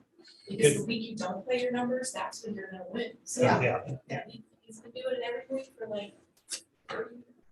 That's what we, Does he that's what ever I win did for a anything? while. Maybe little bits here and there, but certainly. That's what I did. I played everybody's birthdays. Yeah. Played that for a while. Realized it wasn't going anywhere. But like I say, then you hate to stop this next You month. just exit, you can't. I think maybe I have it. It was like up over $1 billion that one year. I think I bought one. I don't remember what I did for numbers. That's when everybody buys them and then the odds go up. And actually, that was the year that somebody from Jackson County or something won a very, like $25,000 or something out of it. Oh, that's so many, just so many numbers. Yeah, Yeah. 4 numbers or 5 numbers or something to get the power out, something.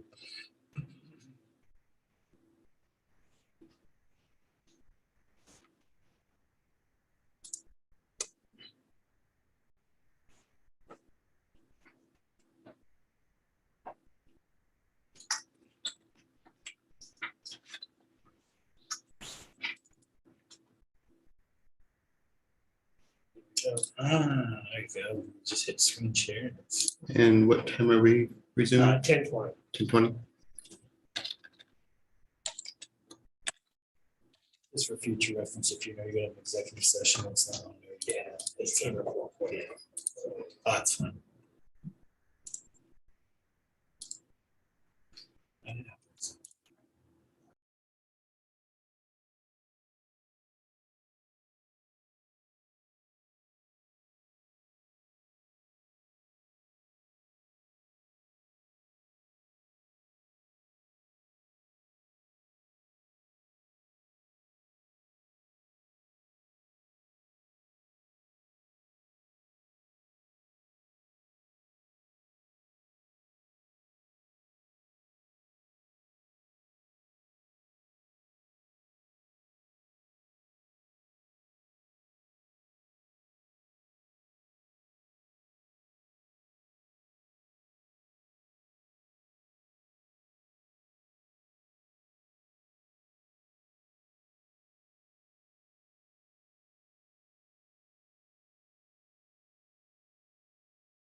I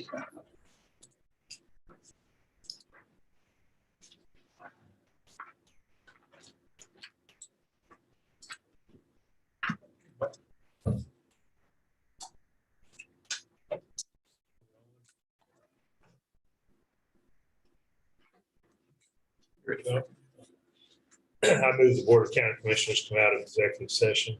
I'll second. Moved and seconded, to come out of executive session. All in favor? Aye. I move the record reflect no binding action was taken during the executive session.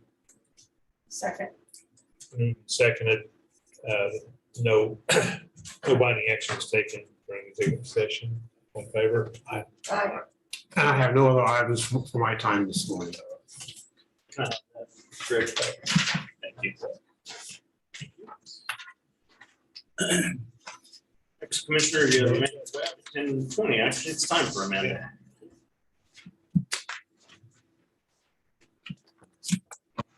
Alrighty, good morning again.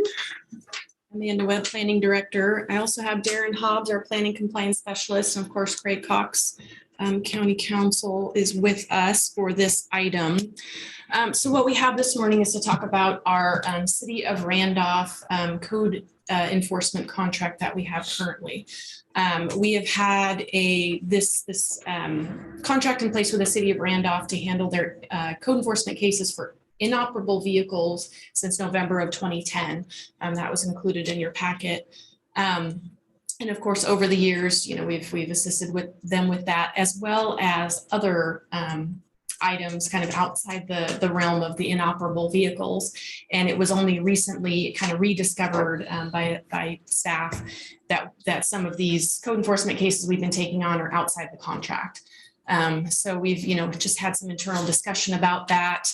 And then also recently, their city council and mayor have requested that we do essentially all of their code enforcement. So that's kind of where this conversation is coming from. Again, right now, we only have contract for inoperable vehicles. So if we did want to expand or make any changes to what we do with them, we'd have to look into that contract. I will say we have 2 outstanding code enforcement cases that are outside of that contract, having to do with our property maintenance code or having to do with property maintenance code issues in terms of unsafe structures. We have agreed to continue those and finish those with them. Again, they've been going on for quite some time, and Darren has picked up after, of course, Steve retired and is working on those. We didn't want to just, what that's outside of contract, we're not going to finish those for you. We're not going to help you. So we've decided that we will go ahead and finish those. There are at least a couple new ones that their folks have talked to Darren about. And before we would go forward with that, again, we do recognize that we would need to have that discussion with you folks to determine if we want to increase the scope of our code enforcement assistance for the city. So again, we've as staff, we've had some conversations about this, and we do have some concerns with expanding our services for the city. We all definitely want to help them and support them. But again, there's just some concerns about taking on all of their code enforcement in addition to all of our code enforcement and everything else that Darren and staff have going on. So, we definitely wanted to have that conversation with you folks, but let you know kind of from our standpoint, we're not necessarily at this point well set up to do that. Again, if we're going to commit to something like this, I would hate to, then some of our, code enforcement issues, maybe would have to take a backseat or vice versa.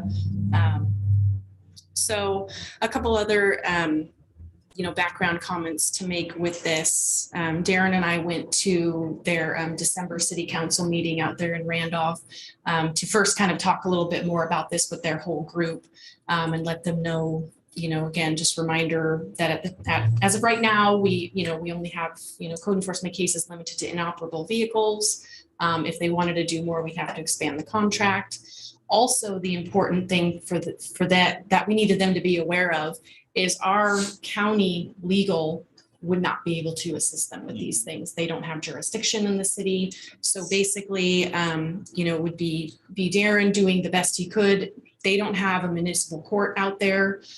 So really, they believe that we had a little bit more power than they do. It's really not the case, unfortunately. I think they've got more power still than we do. Yeah. That's why So we explained to them, without them having a municipal, court for themselves, there's not much we can do because we can't hear it here in the county.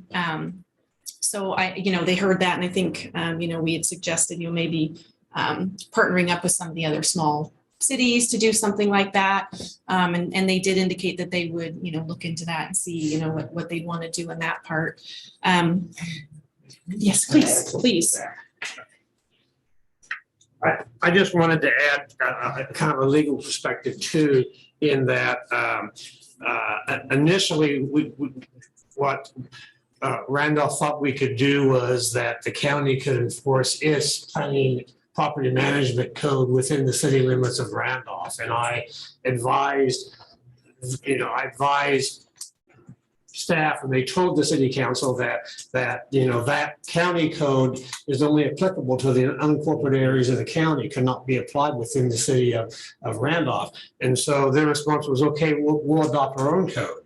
Well, here's a concern that I have is that, and so I thought that they'd probably take a look at our code, pick some pieces out of it and adopt a code for them. Well, what they did was, in a single one-page ordinance, adopted our code in its entirety to be their property management code. Well, what's the problem in that is there's language in there that talks about the county councilor, taking action. So they really can't just adopt our code in its entirety, but they've done that. And the problem they're going to have, even if they have a good municipal code, is that they have no way to enforce it. I mean, like in the county, if we run into a troubled person, and we do, I can take them to district court. Well, I think they think that their cases can go to district court. They can't go to district court. For them to have a really enforceable code, they've got to have a municipal court, and they've got to have a judge. And so that's where we've pitched to them. Why don't the three cities get together and maybe share a judge or something like that? But I'm a little. We still have to get back with them. I have not discussed with them the issues with how they've adopted their code. And it's just not, they really don't have a legitimate code in place yet, because by adopting ours in its entirety, they've crossed jurisdictional lines. Commissioner? Yeah. City Riley looked into that, trying to combine, and you can't combine municipal court. Municipal court has to be in that, because we're trying to combine it. And we didn't know we could have dropped it on the county, or probably would have done that a while ago. But the city of Raleigh adopted an ordinance code, and it's in the process of getting the municipal court. But there's a lot of steps involved in that. But yeah, once they get one, the judge might be able to do them. It's been a 2-year process. I don't think it's done yet to get them.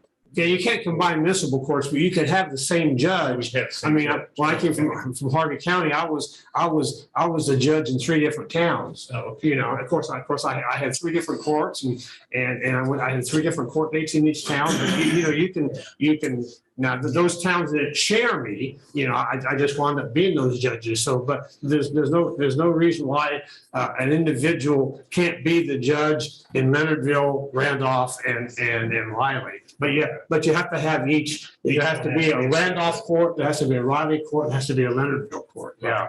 And so there's still real legal issues. I haven't gotten back with we just saw this ordinance last week. I have to get back with their city attorney and say, hey, there's huge legal issues here. You still don't have a valid, legitimate municipal code because you've adopted things that, you can't adopt, at the municipal level. And I'm supportive of the staff's evaluation that if the commission advises the planning development to go ahead and negotiate a contract to do inoperable vehicles. I mean, we've done that in the past, but to have our staff become their code enforcement staff, I don't think that's proper. And it's gonna put a lot of stress on their staff, and we've got enough issues in the county to keep staff plenty busy. It'd be my recommendation not to do any of them. If it's municipal, it needs to stay municipal. We need to stay in our lanes on this. We really don't have a technical code enforcement, the enforcement part of it. And we're trying to work on that with the state ourselves right now. Yeah. I actually think municipalities, contrary to popular belief, actually have more teeth in that game than we do. We're not benefiting them at this point in time by doing it. And the self-abatement, they have more authority than we do, that's right. So I think they should use their authority if they so need so, and not put that on the county. That would be my recommendation. I definitely don't see expanding it because we've done it in the past. I don't know about extending the car. How much for the vehicles? How often do we get that? Do you know? I have one case that just got abated. And not that often. Really not even worth my time, the driving distance up there. Yeah. Truthfully. And we've got a couple of those on our own out in the corporate area. So yeah. Right. I think we should be focusing on that. Do we need to make an official motion or? I think it'd be beneficial for I staff mean, for sure. if we're gonna, my advice. To either continue or not continue, whichever direction you're gonna go. Yeah, I mean, my advice is it needs to be an official motion so we can take that back to the city council of Randall. Okay, yeah, I'll go ahead and make a motion that we do not expand the current city of Randolph's contract on code enforcement items at this particular point in time. Is it to not expand or is it to not renew? Not, well, both, I guess, not to expand or renew. Yeah, I think you say both. You don't want to renew inoperable vehicles and you don't want to expand into property. Well, if you don't renew, you obviously don't expand, but yeah. Right, I don't want to renew, not to renew or expand. Do we need to do that with the exception of the ones that were in process of taking care of? Well, I think we're already in the midst of those, so those are fine. But we're not renewing what's already there. Okay. So we're working on those already, so that would be part of it. Once those are done, we wouldn't be right. We can complete the pending cases, but we're not going to renew or expand the service. So I would second that. We have to do with recommendation. Okay. Yeah. Okay, I would second the motion. It's been moved and seconded to not expand our contract and not renew the existing contract with for code enforcement with the city of Randolph. Except completion of those issues still already in play. Those in favor? Aye. Aye. Thank you. Thank you. Thank you, man. Next, Commissioner Elizabeth Ward at 10:50. Joining us via Zoom? I'm sure via Zoom. Okay. And Craig, I'm gonna have Cindy Kay get with you on the exact terminology. I will. I'll get that to you before I leave the meeting today. Yeah.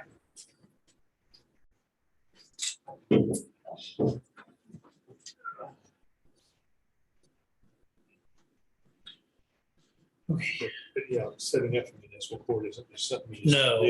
It's- Ogden's got we've been one, doing- but they don't get a lot of cases at this point in time. And a lot of smaller cities don't want to do that because they don't really get anything back out of it. I think 90% of it goes to the state anyway. So everybody thinks, oh, they're just setting up municipal courts for revenue, and that's really No, not the it's, case. and ours was specifically for Right. these type of things, the city, the cleanup ordinance, that's. As I typically explained no in terms of- enforcement. Everybody's concerned about this abatement thing and say it's really not, it's not it's not our goal or intent to go after anybody. Our goal and intent is to clean up the 2-3% of people, whether it's unincorporated or city or not, that aren't doing it the right way and staying consistent like everybody else is. So, objection isn't to go and start writing tickets to everybody and saying, you comply, That's what a lot of people think. So that's their, I guess, distrust in government. I guess maybe that's how. Well, I don't know. But one thing we look at.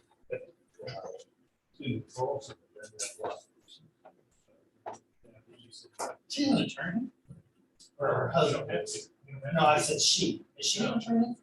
Okay. What is her? Oh, okay. That answers the second question. Okay. Yeah. Okay. I was wondering about that. Yeah.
Gotta walk around a little. Yeah, me too. That sitting's still too long.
Sometimes it's very useful.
Hey, Rich, I could write better upstairs. I'll get that. No problem, or just email it, just email to send me a mail, yeah, that's fine, yeah.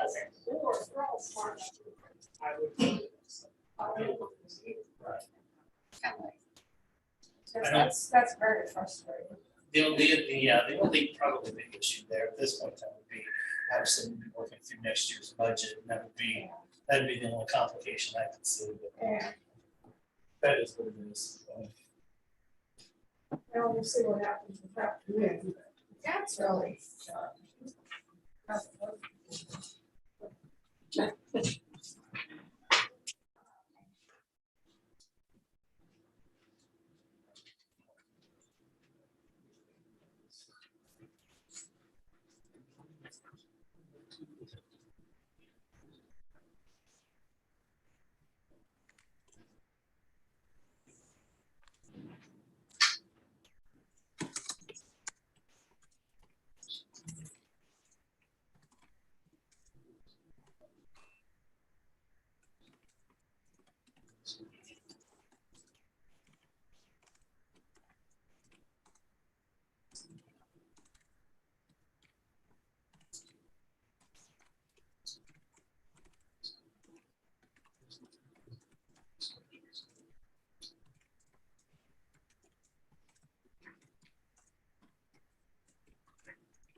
That's, that is interesting. Because of the outside.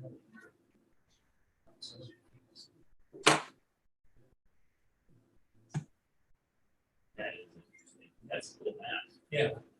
See, I don't know where it came from, but it was fascinating. Especially now when they're starting redistricting, seeing how populations change. Yeah. I saw their math. It's gonna be a fight. They get it past the bills.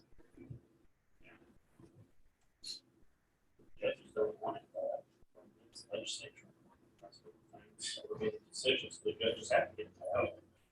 That's what happens. The judge don't want it, the legislature just need to do the job. Oh, yeah, for sure.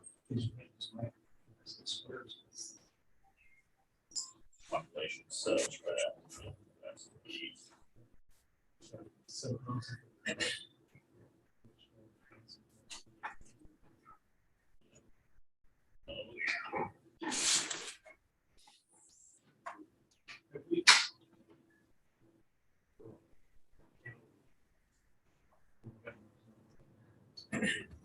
Reviews on it.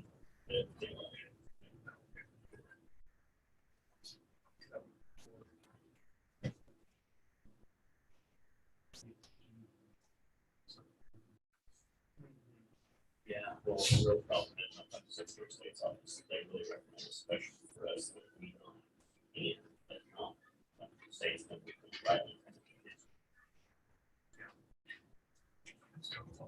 So that's why we really. Well, they would be.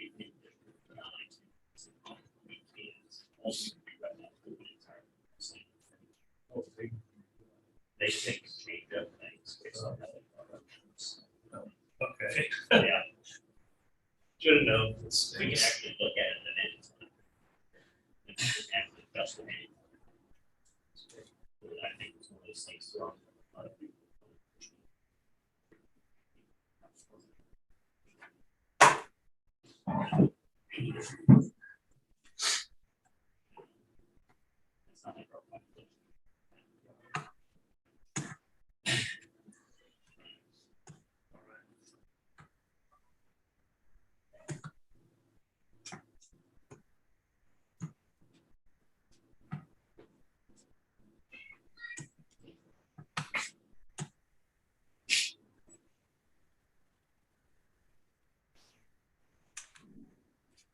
Commissioner McKinley, this is Elizabeth. Can you hear me? Oh, yes.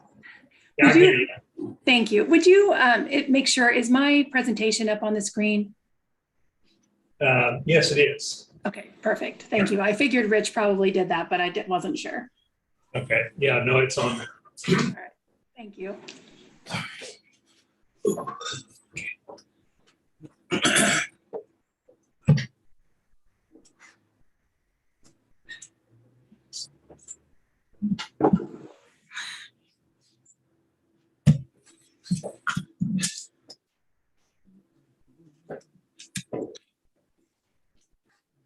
Well, pretty eventful weekend. We were quarantined on Friday, released from quarantine on Saturday, and put back in quarantine on Sunday. So,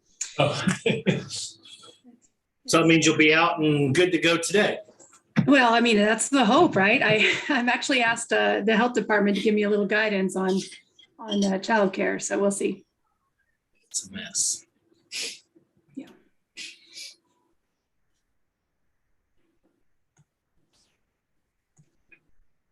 Ready? Yeah. Oh, we can go ahead. Okay, good morning, Commissioners. Elizabeth Ward, Human Resource Manager. And I am joining you virtually today to try to present information about a partnership with Konza United Way. And so just a little background, for several decades, we've actually had a partnership with Riley County and Konza United Way, which supports their mission of creating long-lasting changes by addressing the underlying causes of community problems. So in that vein, we have, again, I don't have a start date, but it's been several decades, offered a payroll deduction option for employees who wanted to donate to Konza United Way directly. So they actually fill out a pledge form, and then that payroll deduction is made, and we make the payment, and it's seamless on their half, and it can be as little as $1 a paycheck, or it can be a percentage, however they choose to do that. But somewhere along the line, and possibly potentially due to COVID, we stopped having an event or a campaign. And so we also weren't able to have the director come out and speak to us or give us any information of what the United Way even does in our community. And so last year, Tara Clausen, the director, and I started talking about how we could kind of start educating our employees again. And then, well, actually, I would say at the end of 2020, we started. And then in 2021, she reached out to Commissioner Ford, and they had a conversation as well. And so we've been able to put some ideas together, and this is our proposal for the United Way campaign weeks at Riley County. So we would like to propose a 2-week time period for the campaign, which would be February 14th to the 25th. We would announce it through emails and some posters that United Way is putting together, start putting those out February 10th to generate interest and share the value and the purpose of the United Way and why we've decided to partner with them. And I will just mention, I met with the department heads, and they had a question of why the United Way versus a different organization. And in case you have those same questions, the reason would be is that the United Way actually helps any nonprofit. Any nonprofit is eligible to request funding from the United Way. So any of the nonprofits in that CONSA partnership would be able to request funding. So it's not necessarily choosing one or the other, but it's making it available to any nonprofit. And as a side note, anyone who donates can specifically choose an organization that they would like to donate to as well. So they can either do a general to the United Way campaigns, or they can do a specific organization.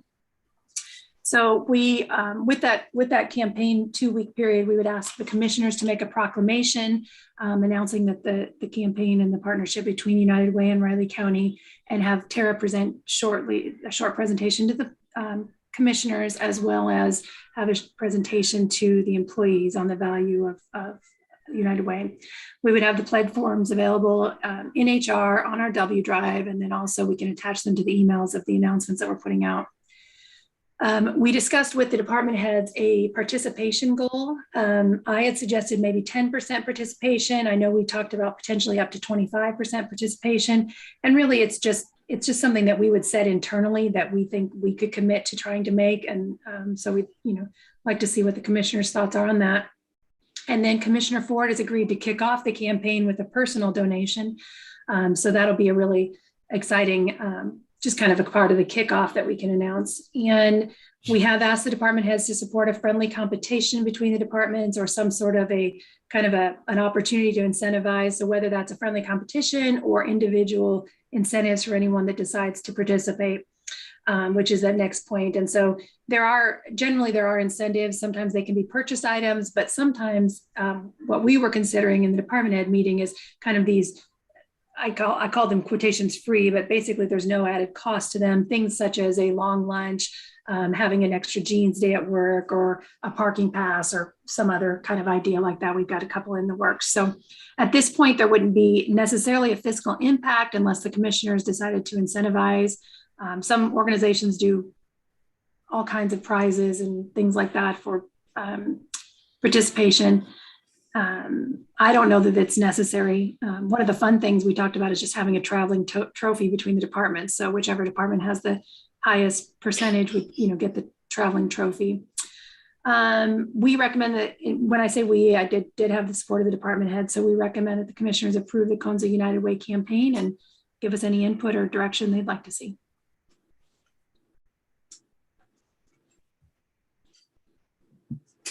I was waiting for everybody else. I was going to end the conversation. I think I'd had original conversation with Tara Clausen, I'm going to say December of 2020. We met a couple of times very briefly early last January. And then with everything going on, probably with her and everything going on here, we didn't really reconnect here towards the end of the year. And I think in that midst of time, she had reached out to Elizabeth, or Elizabeth had reached out to her, and we discussed this. She told me in the past that we've had campaigns, might have been back as far back as maybe 14 or 15. So it's been a little while. It's been well, since my time being here. So really COVID hasn't been the issue. We just haven't reconnected that particular point in time. And there's been several different directors that have kind of moved through the organization and moved up to different places. I know serving on the City of Manhattan Social Service Advisory Board, we didn't fund Kanza necessarily outright, but we're in a close partnership because we work kind of conveniently and directly with each other with some of these organizations. And as Elizabeth said, it isn't like you're just donating to them and it just stays there. It gets kind of spread out along the broader sense where those needs and stuff are. We were just talking earlier about, having a particular warming facility earlier. As you mentioned, Kanza was part of that and is part of that conversation. Would use some resources there. It's just something, as you can see, that's kind of occurring as we speak. So in that conversation, I think she said we raised about $1,500 or so in that last campaign. And if one thing I've learned over 3 years here in Raleigh County is, particularly with the REACH committee and other things that we do, I just feel like we can do a much, much better job than that. And so I've agreed when we get to the 14th, I think we should do a proclamation. I think we should do this campaign, and just to make sure we will exceed that $1,500 threshold, I'm going to write a personal check for $1,000. And I hope a whole bunch of people, maybe not match it necessarily, but help me work to at least equal in that match, if anything else. And then we get well up and above that particular threshold. And I think we're going to do much more than that personally. So. Elizabeth, did the department heads agree to do a competition between departments? So we had a really good discussion about that, and the department heads weren't necessarily against it, but we wanted to see how the commissioners felt about that. Rich had a little history that we have done those competitions in the past, and then sometimes we haven't done them. And obviously we want to be really clear that it's friendly and it's no pressure. We don't want anyone to feel like they have to participate. It's really just an incentive. So I would say kind of how the commissioners feel is on that.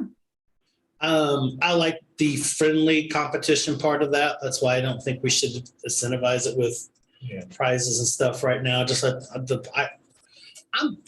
firmly engaged and firmly confident in the process here that I'm going to raise quite a bit of money, because that's just what we do here in Raleigh County. So if we have to incentivize it, it basically means to me that we're not doing anything. And I don't think that's going to be a problem whether it's a friendly competition or not. That's just the overview, the 10,000 foot view that I see. So yeah, and I think as far as like the incentives that I was thinking would more like fun or funny things, just things to kind of keep the conversation going. So I don't know, like sometimes it's just a candy bar with like, you're the best nut in the package, or just silly stuff that says, we appreciate you, we recognize you're doing something, but it's not an award necessarily. Or maybe Nebraska football T-shirts. Well, I mean, those would be a real prize. So. Oh, that's right. I would love to hand out Nebraska T-shirts. We could all have a Nebraska T-shirt day. Right. That's for the departments that don't do anything. So that's the incentive to actually do something. Yeah. No, I think this is good. I think this is something that we need to start back up, and we need to make it a yearly thing around this time. We've got just as much involved in the community as anybody else, and I think it's a good thing. I do. I do too, but I also agree incentives aren't. I mean, that defeats the. That's kind of what I think too. Now we did mention, if anyone's interested in it, some fun things where we could put our money in a bucket with different people's names on it, and they could do something funny like, kiss a pig or a pie in the face. I mean, if any commissioner is interested in something like that, that could generate some funds. I'm already part of a pie contest, so that's just a duplicate. So I don't really need to worry about that. I also suggested the directors could do that as well, but pigs can be cute and they're pretty friendly and clean for the most part, but you think of some other things. We'll leave that off the table, but maybe not those two. Okay, all right, that's fair. Figure out something at the end of the campaign. Dunk tanks will probably not be an option for me either. I'm not, especially not. Oh yeah, dump tanks. Yeah, we did talk about that. Yeah. So I think commissioners, I'm hearing a consensus, but I do have one question about that. I mean, would you like to set a goal for our participation this year, whether it's dollar amount or percentage? You know, we do have a handful. It's a very small number of people currently participating, and it's only people who have been here since those last campaigns and have just continued to donate because we haven't been educating our employees. So, you know, in my mind, something in the 10 to 25% participation would be achievable and not, you know, not necessarily something that we'd have to really strive. Like I believe, like Commissioner Ford, that we will have participation, but I guess I wanted to see your input on that. What's the old saying? Go big or go home? It is, yeah. Yeah. So I say I implore 25%. I think it's approachable. I think we can do it. The goal. Yeah. Yeah, I think we can do it. Yeah. Okay. Okay. All right. Any other questions? Rich, do we need a motion or are they consensus? It's probably beneficial since it's structured that way. I'm going to go ahead then and make a motion that we approve the Kansa United Way campaign proposal as stated in conversation. I would second that. Been moved and seconded to approve the Kansa United Way campaign proposal. All those in favor? Aye. Aye. Thank you, commissioners. I'm excited to do it. Okay, so we'll see you on the 14th, Sounds great. Okay. which ironically is Valentine's Day too, if anybody. I know. Okay, next commissioners 11:10 update from RCPD Director Dennis Butler. Morning. Good morning. Good morning. Morning. Final farewell. Hey, you're taking half my remarks. Oh. We thought we'd make it easy on you today since, you know, it's been probably a long 3 years to some extent. It's flown by. Mhm. Only in the moment does it sometimes seem.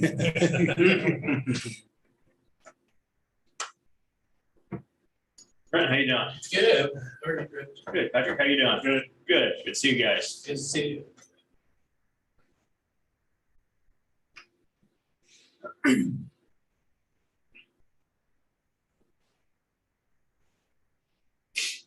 Patrick, you need to get a hold of you. We're working on setting up a meeting with RCPD to review some plans with you. Okay. So, Sounds great. we're just trying to get all the parties lined up when we have good dates so we can forward those to you.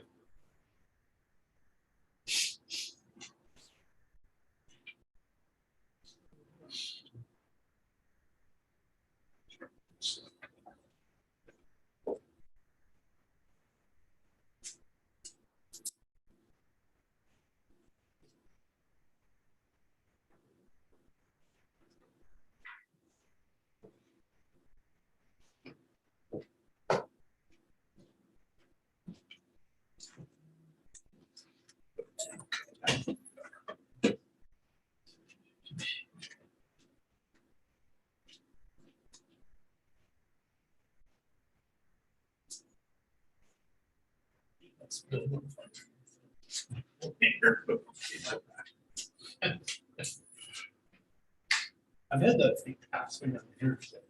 Yeah, I've seen it one time. Yeah. Yeah. Yeah. I just hate.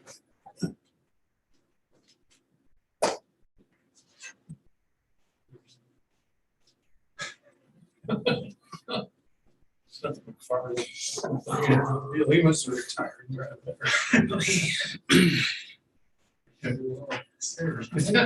I was driving in there, so I looked over there, weird.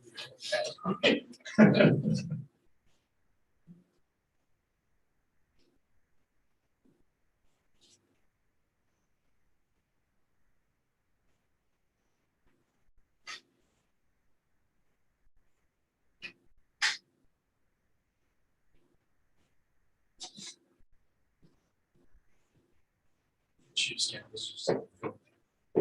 Yeah. Worried, given it 13 seconds. Done.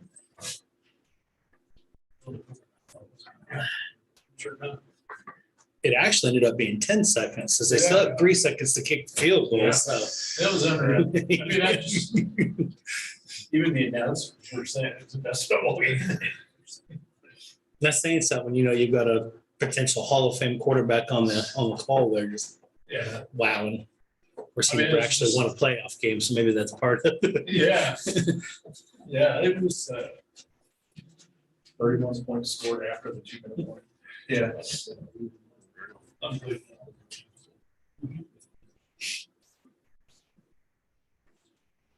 Yeah, I'd like to see the percentage of people that called in sick in the Kansas City Yeah. area this morning. It's gonna be way up there.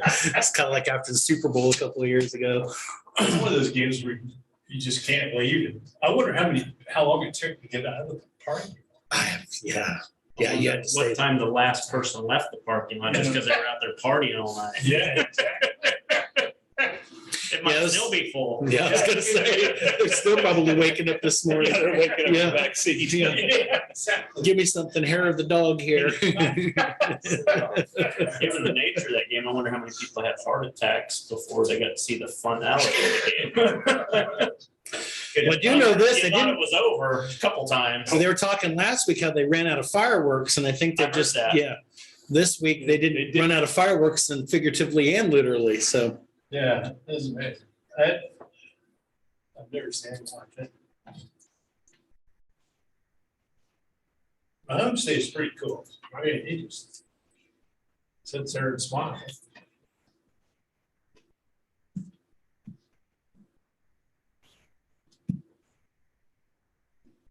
I just still remember that 2016 game when he was playing for Texas Tech here, and he threw 2 pick sixes.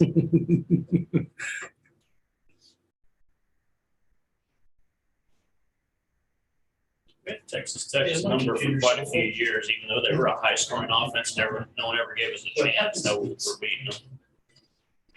They were a high flying, high scoring offense. Just amazing how systematically they can throw the ball to a position receiver. I just remember walking away from that game going, what, this quarterback? I'm not seeing the big deal other than pedigree, growing up with a dad who played in the major leagues and stuff, but boy, was I wrong. But also a lot of those, those Texas Tech quarterbacks put up huge numbers and then rose. They're all coaches now. They did well, but they couldn't produce like. They're a system quarterback. They just got that system. He had a system for him. But. How are you? He's definitely a system quarterback underneath and degree. I don't think you could have placed him with anybody better. The catchphrase here this morning has been 13 seconds. Everything's been done 13 seconds. Yeah.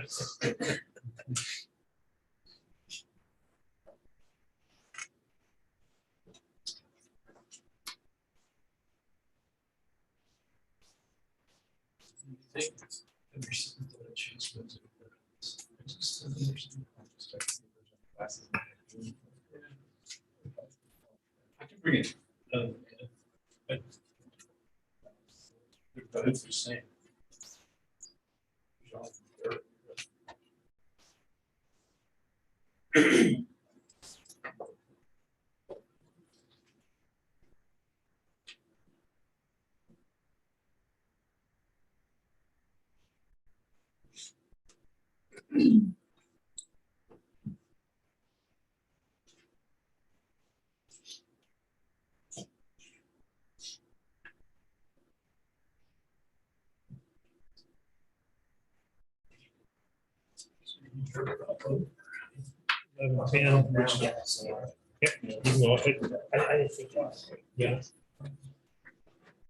Good morning, commissioners.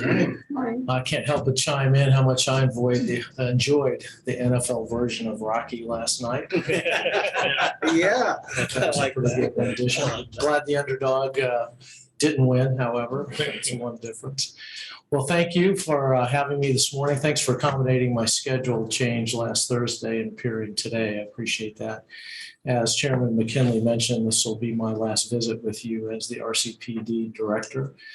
Before I get into that, I just wanted to mention that we have replaced Sergeant Wood, who retired as the North County Sergeant, with Sergeant Ryan Doling. He's an existing sergeant who's been with us for a few years, so he will be assigned up there now as the new sergeant. It's my recommendation and hope that that position will remain moving forward, that we won't go back to not having an on-street supervisor in the future up there. Many of you have heard me say this because you've been at some of the other meetings I've attended in the last couple of weeks, but the other reason why I'm here is just to say thank you for your support, excuse me, during the last 3 years. I've mentioned to many folks that I knew a little bit about the Riley County Police Department before coming here, but of course you don't know everything. You don't have a lot of insight until you get here. And I had pretty high expectations, but they were exceeded by quite a bit with what I found here in terms of the hiring and training standards and professional standards of the department.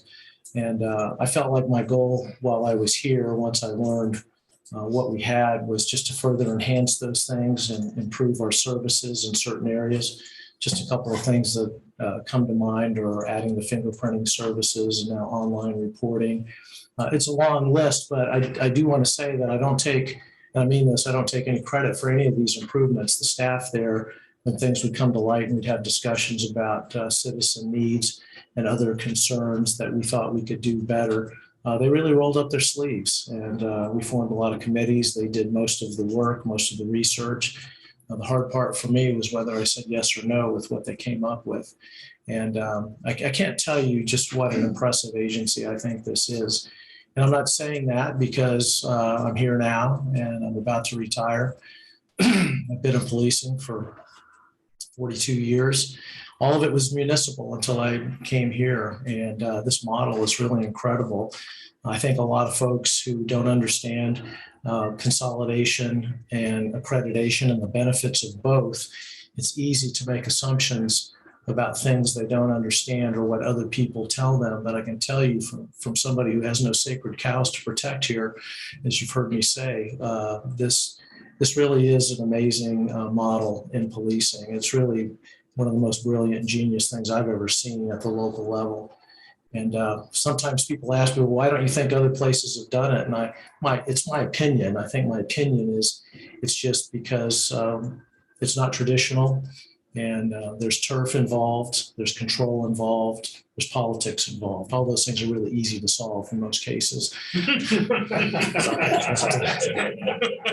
I don't think Don Everett would have been successful today to do what was done here, to convince the voters that there was a better way moving forward for policing in your jurisdiction. And I never met him. He passed away, as you know, a few years ago, but I would have liked to, because he must have been a brilliant guy who was very persuasive. And his ideas to create the statutes that he did to enable the creation of the law board and the funding formulas and all that is, again, just genius in my opinion. So I hope it continues, and especially with accreditation. Sometimes people ask me about the law board and the composition of the law board, and I tell them, they're not trained public administrators. They're not MPAs. They don't run cities or counties from that perspective, from that background. But I said, being accredited really, it fills in that void. And I don't say that to be critical at all. Keeping the department accredited is really important because, as you know, it means embracing the best practices in law enforcement. And there's only about 5% of the departments in the country that have voluntarily agreed to do that. Kansas only has 11. This was the first one. Ottawa became accredited when I was there. That tells you how much I believe in it. And I probably wouldn't have applied for this position had you not been accredited, because I know what it means. And I wouldn't want to come up here and then not be able to help myself from trying to lead this department through accreditation, because it's a lot of work. But you all have been amazingly supportive of our agency and the ideas that we've had. And I just wanted to personally thank you for that. That's all I have. I'll take any questions you might have. I've been impressed with your service and hate to see you leave. Thank you. Well, I know. I'll let you go. No, well, I've been very impressed with your work, and especially your outreach activities. And it seems like I've seen you at every public affair there is in this community and throughout the county. So I really applaud you for that, and really thank you for your service. And we're going to miss you. Well, thanks. If I could comment on that, a lot of people have mentioned what you just said, and I really think it's important. We have over 200 employees, and it's really easy for someone in my position to delegate attendance at those meetings. Sometimes there was no attendance, but I really think it's important when you have a monopoly on a service like this, and one as important as law enforcement, that the people we serve have an opportunity to talk to me, tell me what their concerns are, ask questions, and hear answers from me, not through other people. I don't know what your next director's plans are or what the permanent director will do. That's just my style. It's always been my style. I think you are owed and deserve that opportunity to have those conversations firsthand and get answers. And it's a lot of extra effort. And I'm not saying that to pat myself on the back. It's an intentional decision to do that, and something that I enjoyed quite a bit, to be honest with you. So thank you. Well, I guess from my perspective, I didn't go into real elaborate detail at last Monday's law board meetings. I figured I have at least one opportunity anyway, but you came on basically the same time as I did as commissioner 3 years ago. And it's, as you were mentioning earlier, it can seem long when you're looking at it in the distance, but it's not been. But no, I would say that I think you were the right person for this job at the right time. The whole process of law enforcement has kind of changed over the last couple of years, and how we look at it and how we see it. Events in New York City over the weekend kind of attest to that. And I think we've got a good model here. I tend to agree with you. And we needed leadership, and we needed somebody that had the right vision and the right focus to try to work through some of those challenges at that time. You were that person.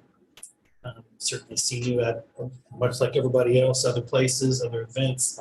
I think you're involved in not just those other local governing agencies, but you, I think, expanded RCPD's work in the community in other areas with events, charity organizations, other ways to get RCPD out into the public and gain that trust and that knowledge.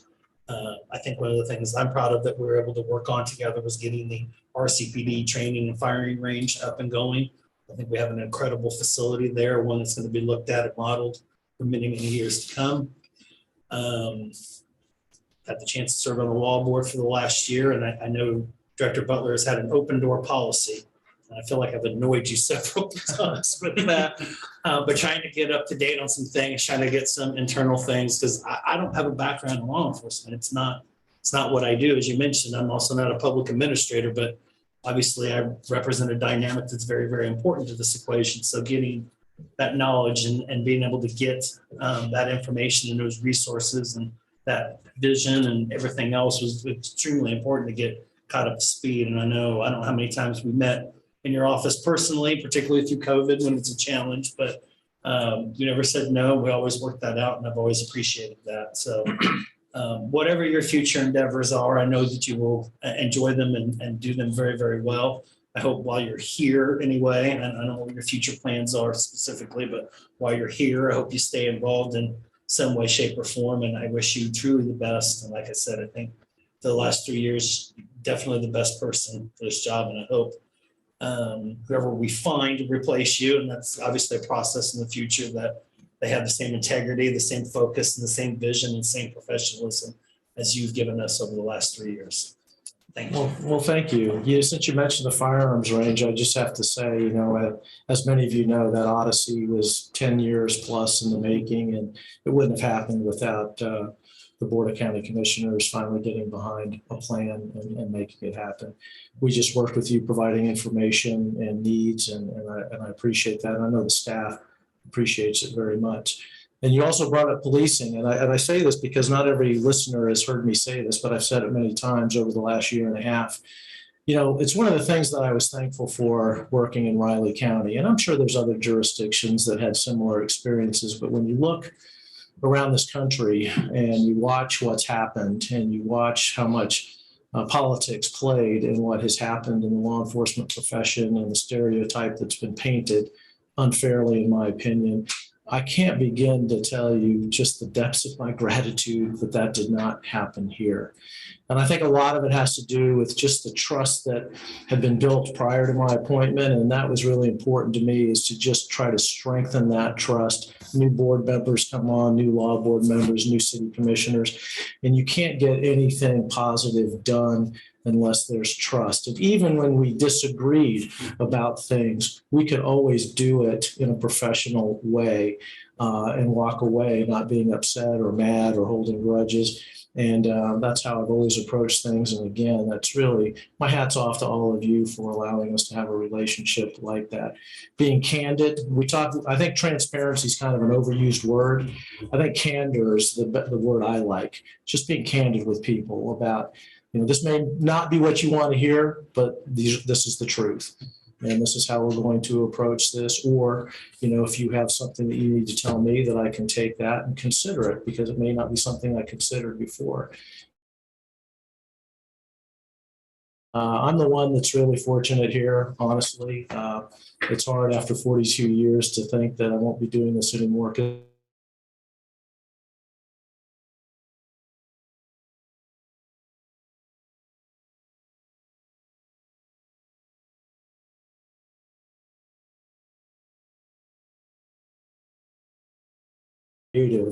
trying to break down barriers that might be hampering hiring. But it's a challenge, but I think it's one we'll come out of at some point in better shape than we are now.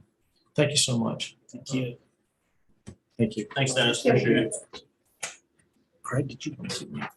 Commissioners, you have John Ellerman up at 11:25 on the EMS headquarters station consultant selection.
Hearing activity next door again. Are they finishing that up now?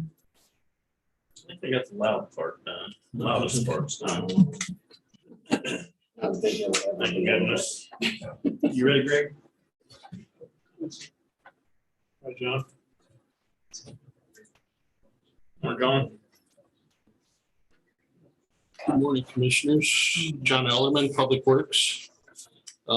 Today, we're here to kind of wrap up our selection of a architecting firm for the EMS substation, or station, headquarters station, substation. I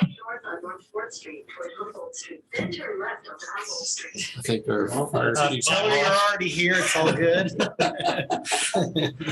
That's where we're going. So back in October, early on, you gave us the okay to proceed with the request for qualifications. We sent out in October. From there, we received 8 firms, qualifications from 8 firms. We selected that down to 5 based on those qualifications. Those 5 were asked to submit requests for proposals as well as be involved in an interview. We interviewed. The proposals and interviews consist of Anderson Knight Architects with Stuart Cooper Newell as their partner, Finkel Williams Architecture with TCA, BBN Architects and Redstone Architects, GLMV Architecture with LeMay Erickson Wilcox, and Arch Images. Most of those, a couple from Manhattan, a couple from Nexa, one of them out of Wichita. From the RFPs and interview, we evaluated each on their experience, qualifications, availability of staff, proposed project timelines, understanding of the project and its challenges, the creativity of the firm, and their references that they submitted. After discussion of those criteria, the selection committee believes that each firm had their abilities that could do a good job on the project, but a few of them stood out above the rest. Mostly their experience in most recent projects with EMS facilities in particular, knowing the difference that EMS and fire have from each other. I mean, a lot of similarities, but there are some differences involved. The relationship between the architect submitting the proposals and their partners that they had chosen. And also some of the thoughts and ideas on creativity that they presented during their interview. With that being said, that the selection committee believes that each firm, Arch Images is the firm that we would recommend going with out of Lenexa, Kansas. And so I will, questions, comments, thoughts? Don't throw nothing at me. I guess my first question is what led you to that conclusion?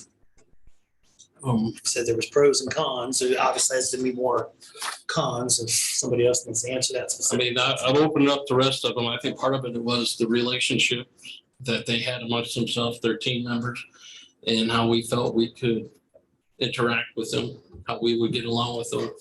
The most recent experience with EMS stations that they're either just finished or just getting involved, started in, was some of that for. I would agree.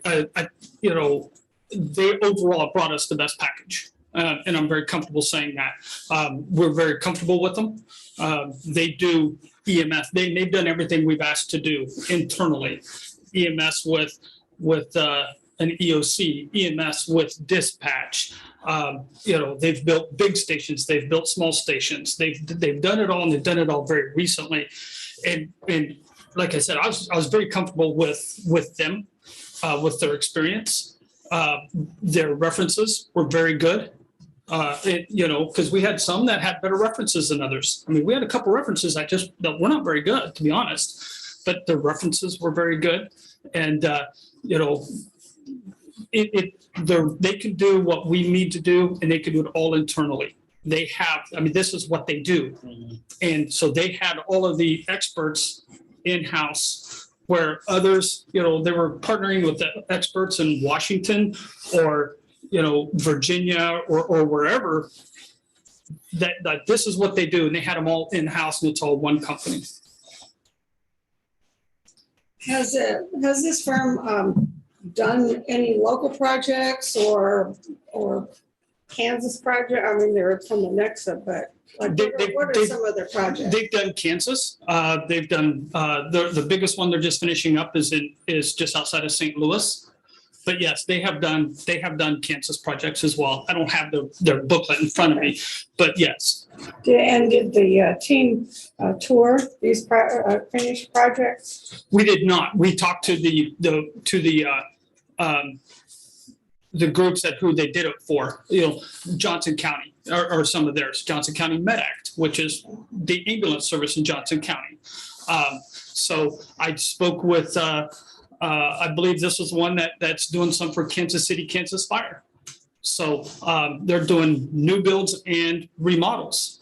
So, and they're very, very happy with them and very comfortable with them. So, yes.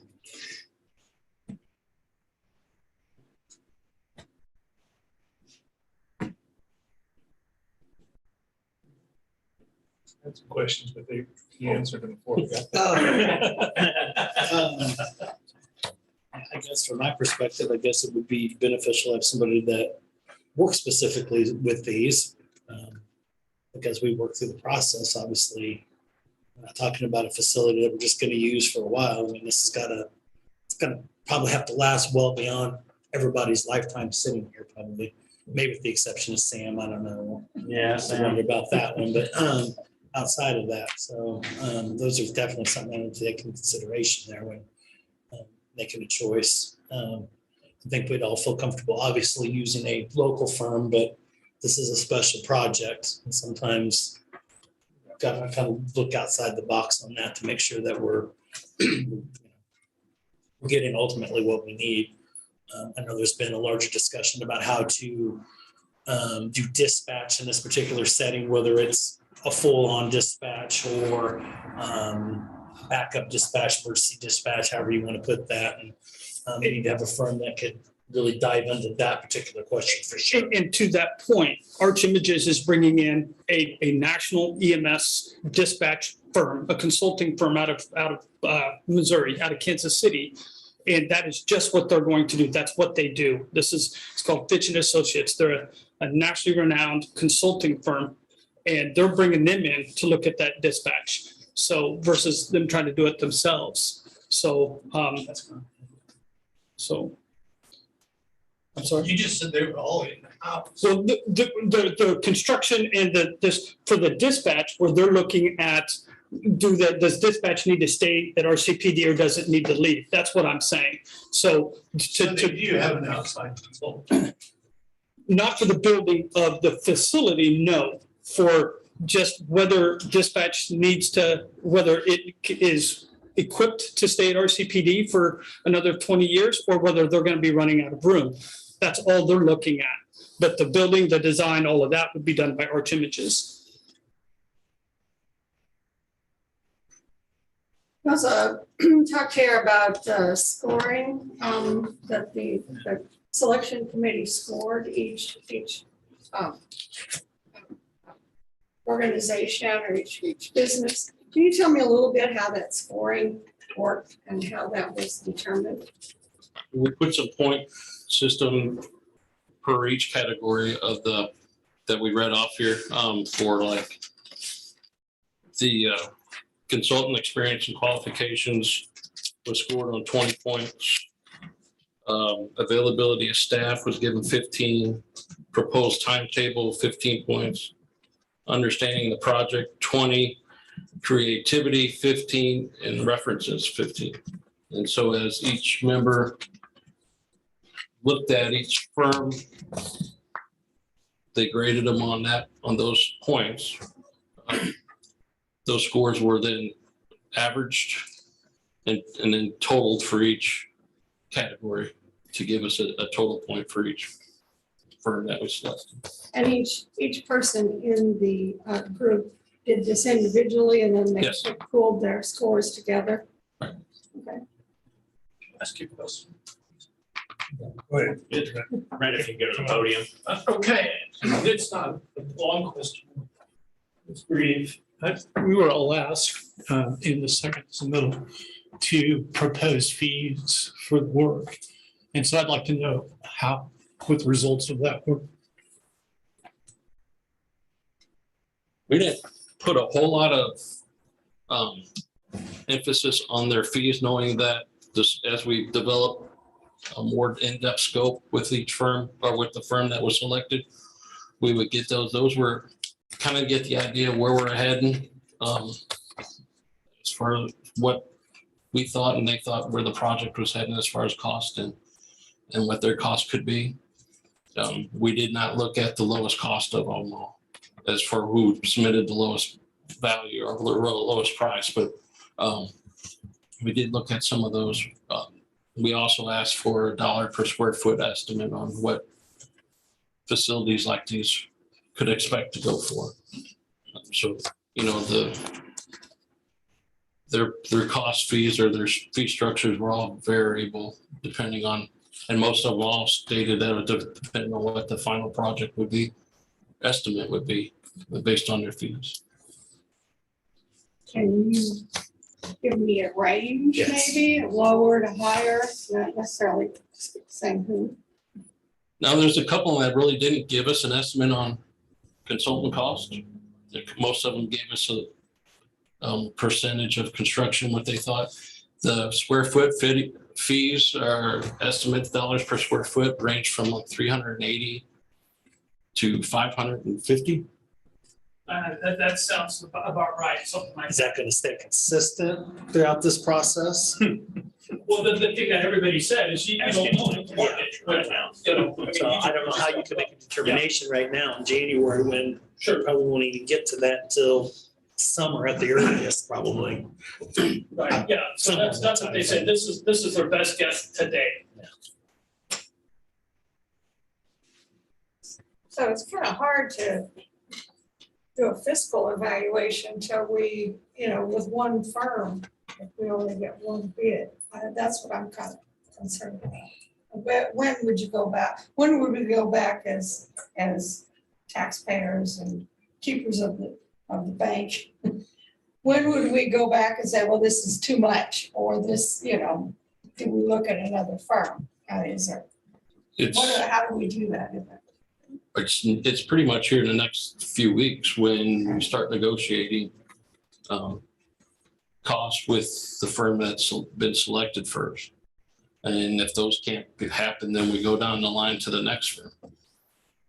Yeah, like I say, this isn't, we're not approving to sign a You're not approving a contract, you're approving negotiations with the firms recommended to you today. Have you guys go through or proceed with negotiating the final contract. Right. So when we get a bid, it will only be from one firm. And if we don't like that, then we go to the other ones, or I'm not sure where we're. Yeah, well, we're not bidding anything.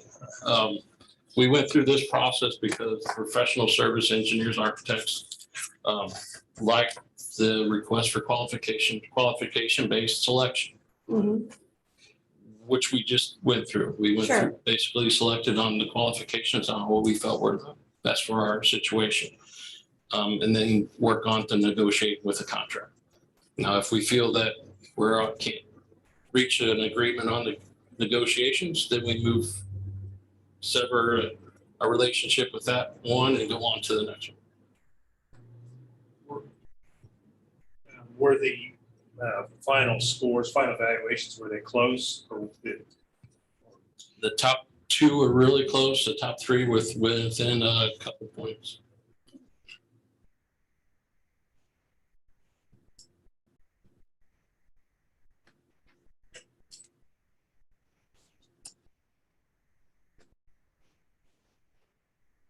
We're not seeing those because why? Because we did, until after we make that selection, we can share it after that. Okay.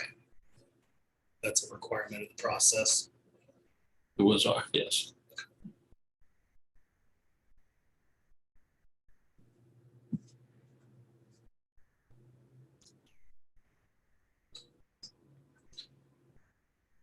So what do we think? I think I go with the, but I know there's some people here interested in local firms. Like I said, we did have 2 out of 5 were local.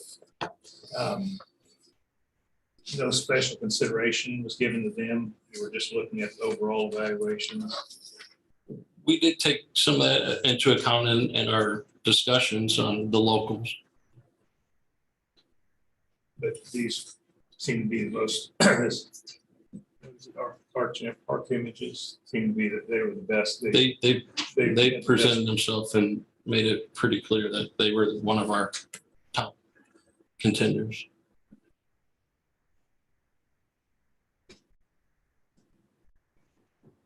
What if you had 2 or 3 that were in a point or 2 points, why wouldn't we ask for bids from them and negotiate? We're not, We do with I other mean, bids. we based our selection on the best qualified firm that we thought as a selection committee thought. Okay. So then we go to with that one first. Which is typical for this type of process. Was it unanimous? Yes. Okay. So there's a lot there too. Yeah, you got several different opinions on which way to go that changes the dynamics. I just want to make sure this is fair to all the firms, especially the local ones.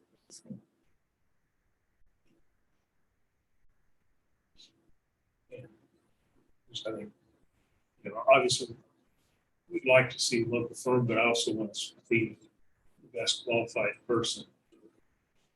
We're counting as this person.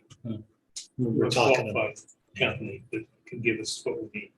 We're talking about a critical facility that's going to be in place for generations of Riley Countyans to come. And I think that's the priority, in my opinion, over everything at this point in time. Yeah.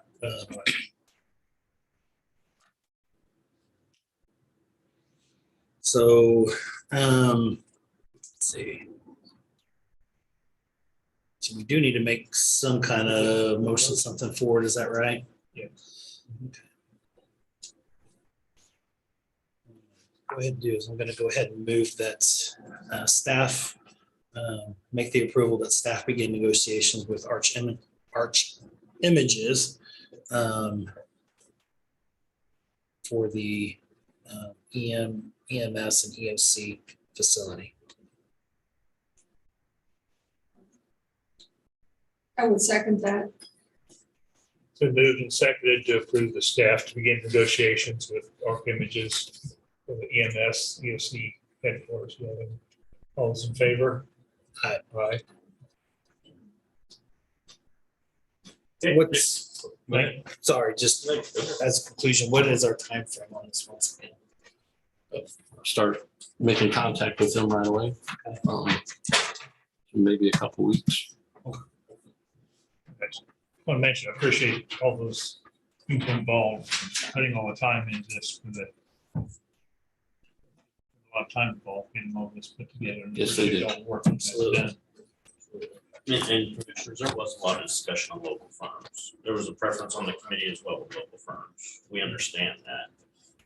The overarching thing was qualifications and someone that had done similar type facilities. Yeah. Everyone had lots of experience with fire stations, not as many with in-depth detail on EMS, ambulance dispatch, EOC. I'm of the opinion that we've got one shot at this. We've got funds that doesn't require us to have to necessarily do it through ad valorem or a bond issue or sales tax or something else. We've got one chance to get it right. And it's got to be, I don't want to say perfect, but it's got to be right.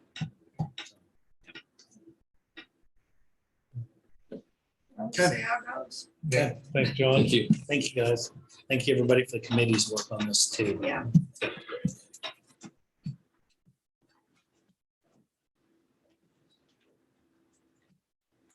Thank you.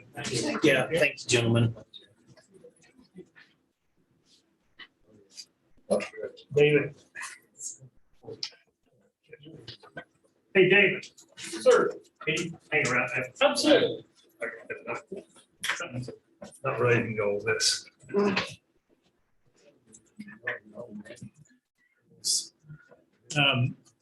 Anybody have anything else? I just wanted to check to see if anybody was going to attend local government day and speak on Wednesday. I'm not. My work schedule is just not going to allow me to do it this year, so it is what it is. What is it? I guess was my question.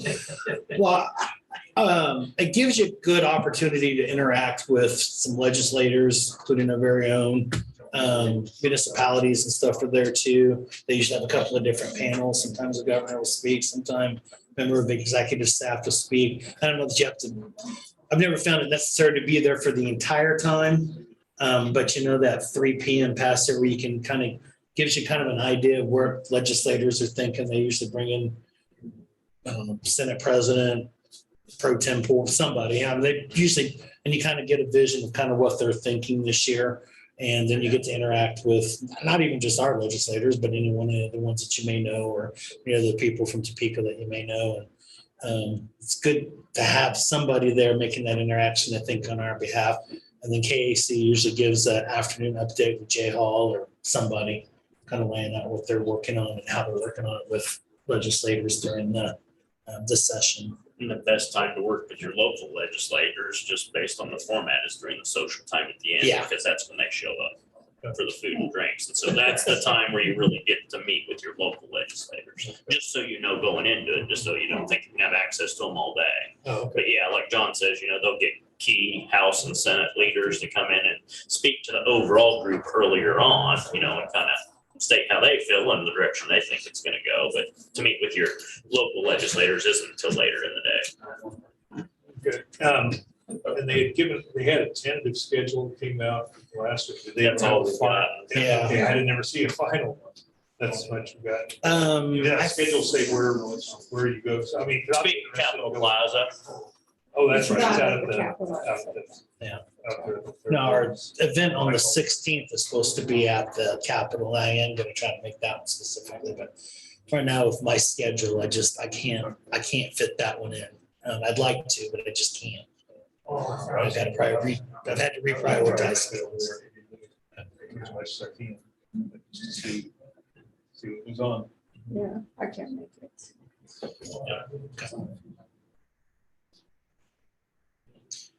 That's all I had. I don't know if anybody else had anything else. Did you? Yeah. I'll write this down. So you're going to go to County Government Day, Greg? Yes. I think you'll find it informational, insightful. I really do. You'll have to bring a report back. Yes. It's FE type. Yeah, formal presentation. Formal presentation. Slideshows. Yeah, slideshow. And Catherine had asked last week, and other commissioners inquired about commission redistricting. Commission redistricting can actually be done at any point in time. There's no That's right, restriction. Any point in time. And speaking with the lead person that works on that Secretary of State's office, always for our area, and I just confirmed this again on Friday, especially for Riley County, he suggests waiting until after the state redistricts. He says Riley County is going to get chopped up. He said your county will get adjusted. Based on all his, and Ryan's been there Chopped up in. longer than me in the Secretary of State's office, not quite as long in just the elections, his area, but he's been there a long time. He says, that would be my recommendation. You can do whatever you want, but just know that if you try to adjust things right now, all we have the authority to do is move one precinct at a time. If you're trying to get those numbers and say, well, this part of this precinct would fit more. Remember, all you can ever consider is population. You can't consider how many registered voters, what political party registered voters. That there is called a violation of the law, gerrymandering, and that is illegal. And so right now, the current population based off the current census is District 1 is 21,683, District 2 is 25,034, District 3 is 25,424. So ours aren't that far off, really. You got the one that's a little out, but how close? Yeah, I mean, is there a percentage? There's nothing that states it in the statutes, specifically. But it could be, what, if it has to go to federal court, it could be fall before it could be. I don't, election. everything I'm seeing, and I didn't go through all of the redistricting hearings last week because, It is crazy. man, now that I just think about it, if I want a reason to put myself to sleep, I just found it. Yeah, I kind of just hit and miss on that. There's several maps out there. I think really they're dealing with redistricting in the third and the second district over there. I don't see much change here on the federal level. I think what you're going to see on the state level, you're going to see a shift from the 51st probably coming into town, and 67th may shift a little bit to the east. The 66th district, which is my district, gained like almost like 8,000 in population. The rest of it really didn't. I don't know what the Senate district's doing. No, we're not gonna get another seat. It's either gonna, the one district's gonna move in a little bit, the other one's gonna move in a little bit, just kind of tighten it up. I don't know where those boundaries will be, but I think that's the shift you're gonna see at the state level. I don't know about the Senate. I don't know about the 22nd district. I don't. Tom was way over. Yeah. And I think think- it was Clay County, also North County. And that's what I thought too. And I really don't see it change or shift in the city of Ann Arbor. So, But you Rich, gotta remember, he picked up that same 8,000 technically, so so. Rich, how does that actually relate to our county districts? Is it just precinct shifts as far as the Congress, or how does that really affect us as a county? Because the state can chop up precincts, they can make precincts different sizes Oh, to get the populations that they need to rearrange. Okay, so that wouldn't mess ours up. Yeah, it wouldn't. But remember, there's nothing in the law that requires you to adjust them, just that you review them. And a review can be, here's what the numbers are, or we've reviewed them and we're completely comfortable with where they are. What county commissioners have to be very careful of, do not consider voter registration. And matter of fact, I will not even give you voter registration We numbers can't during here. that time. It's You are- gonna be 25% off just by its own nature. And Well, I'm just saying, you can't consider, if I'm a Republican, I would like more Republicans in mine. So, well, I sure would like this precinct. Shake your heads, but that's how a lot of decisions are made. And that's exactly why the fight at the state goes on, is exactly why. one of the suggestions I think we've done here, I don't know how many times we really shifted everything, but we try to take as much of an equal portion of the city and then segregate the other rural side out to where it balances out. Oh, And I do think right now we are still in a good spot there.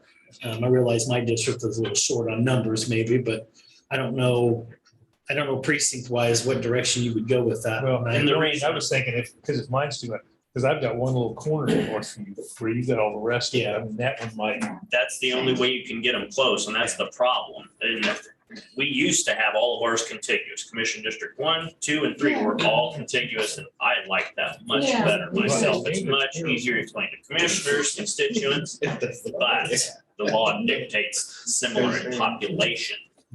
And they are not required to be contiguous, and so that's when we had the largest adjustment.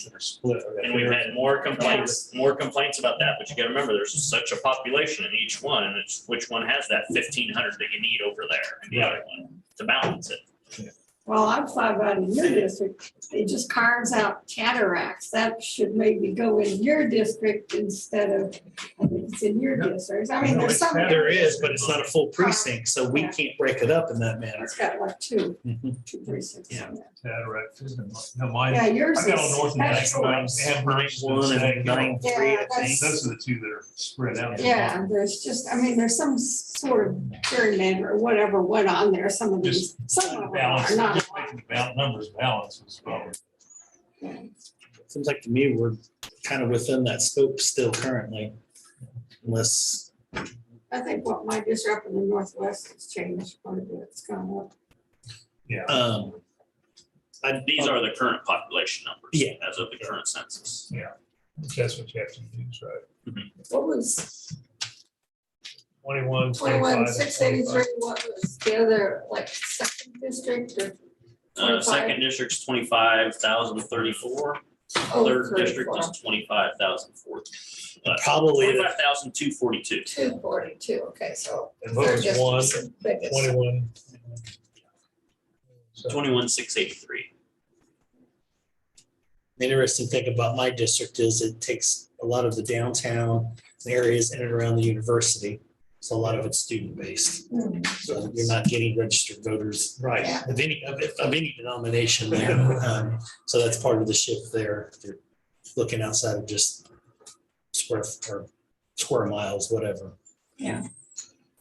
It's kind of interesting how it kind of hops over one and then hops over another one. And then the complaint is no matter when you do one, is, well, I just got elected by this group, so I don't like that, or I'm getting ready to run and people are gonna be confused. And so, just like all issues, you can never make everyone. That's right. Like I say, that's just, it does need to be done before registration for the election.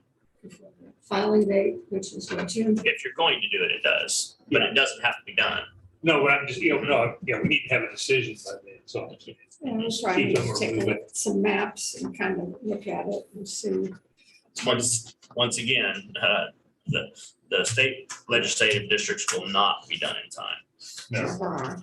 Legislature doesn't end until May. Voter registration's June. Got to remember, when we did this process back in 2012, people registered to vote on a Friday and some of them were out of their district on this. Yeah. So I don't see that stretching out that far. Some The court people having to make a lose. decision. Well, last time the court had to resolve. Right, that's what I'm Last saying. two times. I don't see that happening this time around. I think they're gonna get that taken care of. Or one of the problem was they didn't start early.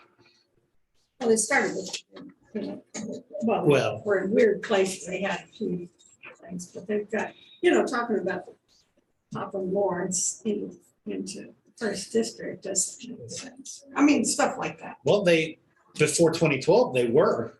If you're on the west side of whatever it is, 59 or 57 there, you were in the second district. It was split right there, basically Iowa and 59th Street there. So if you were on the west side, you were in a different district. And if you're on the other side, you were. Last time around, they kept it all in one district. I don't know about all that. That didn't affect that. That's gonna be. I know that last time around, it didn't affect anything here, but our population internally hasn't grown that much with the exception around downtown and the university.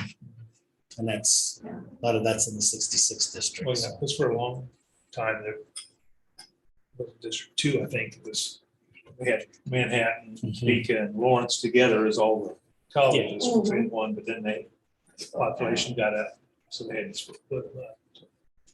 All right. Yeah. Thank you. You bet. And then we're about got the intergovernmental at noon. Can I get a motion to adjourn after the intergovernmental? Go ahead and make that motion to adjourn after the intergovernmental meeting. I would second that. We moved and seconded to adjourn after the intergovernmental meeting. All those in favor? Aye. Pizza is here. Yeah.